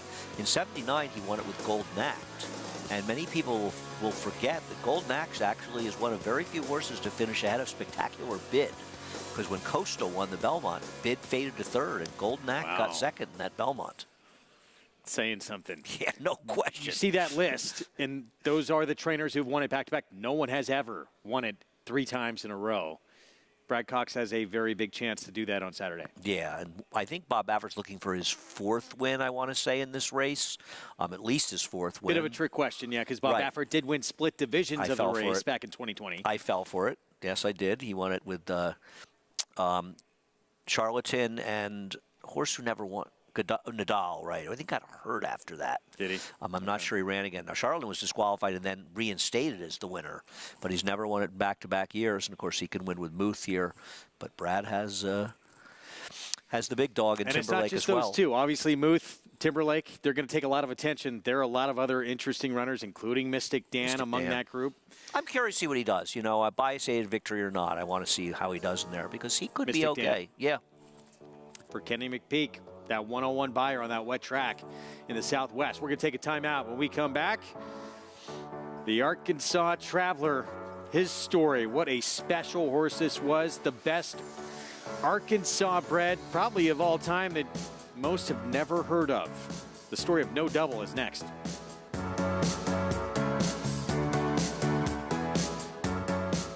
War Dancer, New York's leading turf sire again in 2023 with standouts like Barrage at Saratoga. Here's Barrage with a final surge. Barrage got him. War Saichi dominant on the dirt at Finger Lakes. War Saichi has scampered well clear. War Saichi all the way with the top spot. And Danzig Queen on the tap of the surface at Woodbine. And Danzig Queen will come away and win by a length. Consistently producing winners on dirt, turf, and synthetic. War Dancer, proud to stand in New York.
Racetrack Television Network brings you every race, from every track, on every screen, every day.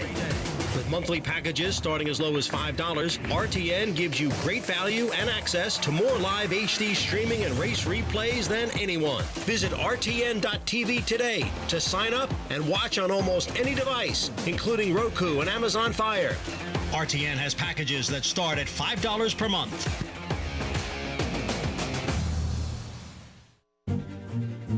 Thank you and good afternoon, everyone. And we have a beautiful day for the running of the Arkansas Derby. This Saturday, the road to the Kentucky Derby heats up in Hot Springs, Arkansas. America's Day at the Races brings you expanded on-site coverage from Oaklawn Park, featuring the Grade 1 Arkansas Derby. Don't miss all the action from 1 to 8 p.m. Eastern on FS2.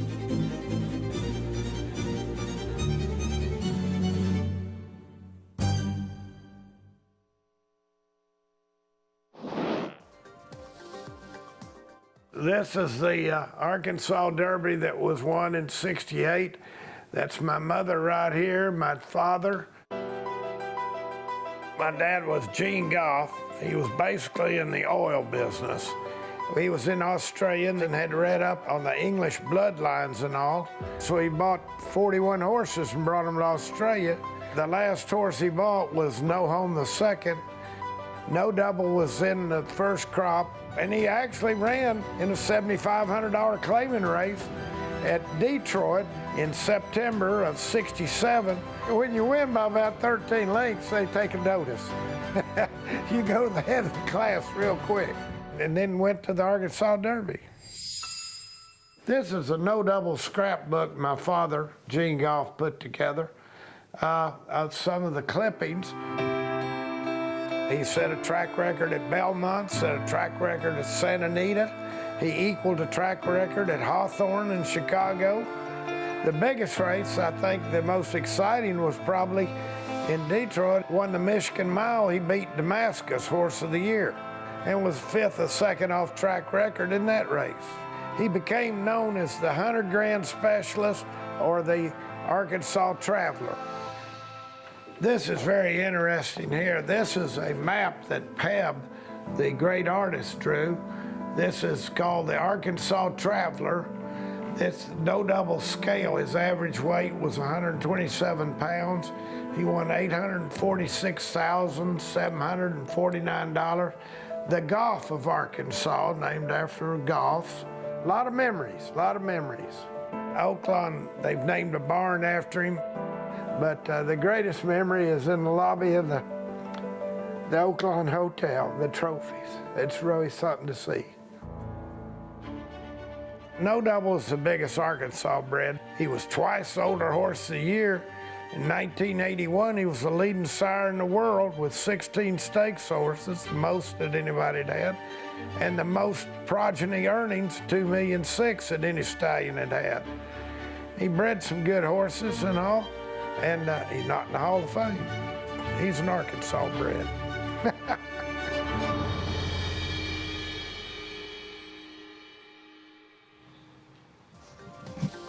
There's so many layers to that story, and what he accomplished is certainly one of the most famous Arkansas bred of all time. Rajiv, you think of some of the most celebrated Arkansas Derby winners. We touched on Smarty Jones, and going back to Curlin, and American Pharoah, eventual Triple Crown winner. No Double might not be the first name that comes to mind, but maybe it should be. The history is amazing to see, that generation of horses and how they impacted these owners. It's a pretty nice story. And those humble beginnings, that really cheap claiming race that he won, and winning by open lengths, and so fortunate for them he wasn't claimed out of the race. And I'm sure there was someone there that's thinking, man, I could have claimed that horse at 7,500. Imagine what my life would have been having a horse like that. How did we let him slip by? And all the traveling and everything he accomplished throughout the course of his career. Great story, great stuff. A No Double, an Arkansas Derby winner. And this Saturday, the 88th running of the Grade 1 Arkansas Derby. 100 points to the winner for the Kentucky Derby. Final local prep and the Run for the Roses 5 weeks from Saturday. Meantime, the feature on this Thursday program, Oaklawn, post-parade. Who'd you come up with here, Raj? Well, this is another race that's loaded with speed. Oh, that's right. You like Brilliant Man. Yeah, it's another race loaded with speed, and I think that Brilliant Man should be sitting in a good spot on the outside. See him in a moment. There's Maximus Magic, second at 37-1 in his latest, and Count Dracula, second in the Black Gold at Fairgrounds. Yeah, Count Dracula, I expect the Brian Hernandez style ride. Stick to the fence. Stick to the fence, sit off the pace, and that might help this horse in this kind of race. Cash only would be a surprise. Black, White, and Gold is out. Then the current favorite, 3-2, Big To Do, impressive wire-to-wire debut win in the slop at Fairgrounds. Yeah, well, he's going to have to work hard to make the lead here if he's going to make the lead. And if he doesn't make the lead, he's going to have to overcome some adversity. Only one race under his belt. He might not be seasoned to manage all that. For Louis Sella, the house horse on his toes here at 36-1. Yeah, another one that might be a part of this pace. Willie D's towards the outside for Greg Compton, second in his latest. Yeah, a horse that seems like he's improving slightly, but still needs to take another step forward to be a factor here. Give me a reason, number 10, maiden winner, late February. Yeah, another one that's coming off a maiden win. This one gutted it out strongly on the lead last time. Won't be able to make the lead in this race. Shortleaf Stables, Searcy for Brad Cox. The other Brad Cox horse in here had a nice win 2 back and then a clunker last time. Not sure which one is going to show up today. Colt, you like, there he is, Brilliant Man. The price continues to trickle down. Wow, I would have never visioned this horse being 5-1. I like the price on him. I think, at that price, he would have been a good play. 5-1 might be the threshold that I wouldn't want to go below. Yeah, continues to attract attention. Brilliant Man, picture perfect Thursday here at Oaklawn Park. 9th race in 3 minutes. Another look there at Count Dracula, trained by Kenny McPeek. McPeek standing by with Paula Duca.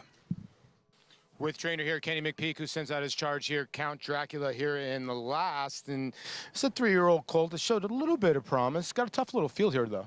What a great name, huh? Isn't that a great name? We were talking earlier. What's your, was Ernie dressing up as Count Dracula? What's one of your favorite Count Dracula moments? I got a lot of vampire moments I like, But David Burnson named this colt, and it's a great name. And, he's a tough horse. I mean, he looks horses in the eye, and he's a fighter. He wasn't an expensive yearling at all, very modest price. But I think he'll run good here. I mean, Brian knows him well. And we've been wanting to get him on turf being by Temple City, but we hadn't had a chance yet. But Count Dracula. I love the smile on your face. Okay, let's get to the big boy tomorrow, Mystic Dan. I mean, he was dynamic. And speaking of Brian Hernandez, he gave the horse a tremendous ride. Was it because of the slop, or is he that talented? Slop's nonsense. I mean, he ran 103-1 in his 5.5 dirt race. I mean, this horse will run on anything. He's all class. Like anything, it's a decent-sized field, and he's got to have a lot of things go his way. But he's very tactical. This horse is not a big horse. It's not like he grinds it out. He's just fast, and he's very. You can put him in a hole, he'll go through a hole. He's got a great mind. We're real excited, very excited. You think he's the kind of horse too that can handle the 20-horse field, being that athletic? Yeah, no question, no question. He'll handle it fine. Well, good luck also with Torpedo Anna as well. Kenny McPeek has many charges, and Mystic Dan is going to be one of those horses to beat in the Arkansas Derby. Overlooked a little bit, Raj, and I think it's because we didn't see him in the Rebel. Out of sight, out of mind, right after the Southwest win. That was the plan. McPeek had said, we're probably skipping the Rebel. We're pointing towards the Arkansas Derby, and they'd better bring their A game, is what he said right after the Southwest win. Yeah, and he already had that plan in store, so I wouldn't be concerned that he didn't run in the Rebel. He's on the course that they want him to be on. And like Kenny says, he's not a big horse that is a lumbering, or he's more of an agile, smaller framed horse, which sometimes it's good to have that kind of thing, size horse navigating with a quick turn of foot, navigating through a big field, as opposed to a bigger lumbering horse. But he has a valid point. He won on dry dirt, going 5.5 furlongs. He's won on the slop. He's run short, run long, versatile horse, and it seems like a horse that if he can duplicate the last race in the Southwest in this Arkansas Derby, he's going to be one of the top contenders in the Derby. Look out. Really good stuff, Paulie, with Kenny McPeek. In the 8th race, you had a 9-1 shot. Who ran second? Who do you like in this 9th? Well, I thought this race was one of those races that you can go many different ways, but then I'm speaking to some people in there in the paddock, and I always like to keep my ears open. Lafitte, I'm an ex-catcher. You got to find out what's going on. I just found out that if this 5-horse runs a big race, he might line up in Baltimore. That's how high they're on the 5. Big to-do in here, who's 7-5 right now for Brad Cox. And this horse won an off-the-turf event on a sloppy racetrack and won easy, an 81 buyer. But they're so high in this horse that they just basically told me if this horse runs well, the the connections want to try this horse maybe in the Preakness, maybe get another race under his belt. But that's what I just heard when I was running through the paddock, and I can understand maybe why the horse is 7-5. It seems like Brad Cox's horses, when they come in from fairgrounds, had just been dominant. I mean, he swept everything last week. His horses are rounding back into form, where he had a little bit of a lull here. But obviously this one's one of the ones to beat. Excuse me. I love Rajiv's horse, actually, the 12. Brilliant Man. My only worry is the outside draw. You know, and that's why I kind of went to the 1. You know, I think it's one of these races where the horse in front wins this race or somebody from behind. And I was between the 1 and the 12, and I went with the 1 because I do think the 1 can control things. I know there's a lot of pace in this race, but I think the 1 is the pace. This horse won from the 10 hole on the short mile. That is tough to do. Bounced a little bit than last time, ran another good race. 7-1, you're getting value. And listen, I understand this Brad Cox could be anything at 7-5, but you got to take a chance to beat. I'm kind of with Rajiv. I thought the 1 or the 12 could be the upsetters of the 5. Preakness bound, question mark, big to do. If so, he'll have to face 8 Bob Baffert trainees. Maximus Magic, pedal to the metal, Rocco Bowen, we'll see. You're Rafael Bejarano, Rajiv. You're on Brilliant Man. What do you do from the outside 10 post? Well, that's the greatest thing I'll be looking at. I have the outside post, break, and see how the race unfolds. What I would love to see happen is a 3-way speed duel and have them beat each other up and just come into the stretch and with a fresh horse and ready to take on some soften up competition. However, if the pace doesn't develop, I can push my hand a little earlier, being that I'm on the outside. Let's see what he does. Rajiv's top selection, Bejarano aboard Brilliant Man, Maximus Magic on the rail, Paul's top pick. We're all set. They're off in the 9th at Oaklawn. Count Dracula on the lead. Maximus Magic shown rain to get up there. Cersei is deep on the course. Give Me a Reason not far off. Pappy's Revenge between horses. 5 runners charging into the turn. They're in a line right now as they go into the turn. Big to do. Right behind that contentious pace is running in midfield, about 4 or 5 behind. Another 2 to Cash only. He's 2 lengths better than Willie D's. Second to last, Brilliant Man. And Gewürztraminer, usually fourthly placed, and today he's dead last, approaching the backstretch run. Maximus Magic emerges from the crowd, has the lead of about 3/4 of a length. Pappy's Revenge on a hold here, a little bit eager, is up to press the issue. The gray Give Me a Reason is 3 wide. Count Dracula in a pocket 4th to the inside, a length to Cersei, 3/4 to Big to Do, settled down nicely, still running in midfield, and then Willie D's Brilliant Man between horses. Cash only has lost a few spots, is down on the inside, and Gewürztraminer joins that trio as they go into the turn. Maximus Magic still on top as they start to pack up here, 3/4 of a length. Pappy's Revenge second. Give Me a Reason still 3 wide third, a length and 3/4 off the pace. Big to Do and a clump of horses as they round the turn. Gewürztraminer caught wide on the turn from last. He's a joint 4th now, coming to the top of the lane, and Big to Do is dropped all the way to the back of the field. He's done as they come down the lane. This race went at the 16th pole. Maximus Magic in front. Give Me a Reason trying to reel him in. Pappy's Revenge still between horses. Up the inside, Count Dracula's surging up the fence. Here comes Count Dracula and Brian Hernandez Jr., but Maximus Magic is game, and Max's Magic, he got it. Maximus Magic over Count Dracula, Pappy's Revenge, and Give Me a Reason. What a finish. Thrilling final 16th of a mile. Maximus Magic strikes the front. Count Dracula, Brian Hernandez trying to sneak through on the inside, slugging it out to the wire, and Maximus Magic says no to Count Dracula. Strikes at 8-1. Paulie's top selection in this 9th and final at Oaklawn Park. Wow. Well, that Rocco Bowen, what a ride. I mean, the pace developed as hot as we thought it would. 22 the first quarter, 46, 5 horses dueling. But he committed himself. He knows that this is the way this horse runs. He wasn't going to give up his only chance of winning. He stuck with it, and this horse really absorbed that pressure and fought on. This was a gutsy performance. Count Dracula, how tight, what's that like? How claustrophobic do you get? How tight was it in there for Brian Hernandez? It looks like they were real snug on the rail. Yeah, it was really tight, and Count Dracula at one point looked like he was going to go by, and then he might have got a little claustrophobic, like you said, and the horse seemed to sucked back a little bit.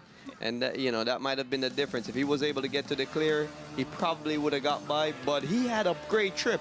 Brian did everything perfect. Sat off the pace, covered him up. The rail opened up. He tried to get him through. It just wasn't enough. Fine line between a foul and intimidation. That was intimidation, and it worked. 7-1 over 7-1, 1-2-6-10 at Oaklawn Park. The stakes schedule on Saturday, highlighted by the 88th running of the Grade 1 Arkansas Derby. We'll have it all for you on Fox Sports 2. You can get the prices, by the way, over on Naira Bets for the nightcap at Oaklawn. And the 3-year-olds take center stage in 48 hours. Muth in from California, the favorite, trained by Bob Baffert. No Derby. Maybe the Preakness is next. Timberlake, the Rebel Stakes winner. Can Brad Cox saddle 3 straight Arkansas Derby victors? And Mystic Dan, sensational in the South. What will he do for Kenny McPeak? Whose name will wind up on the hardware, the trophy presented to the winners of the Arkansas Derby. We'll see you tomorrow.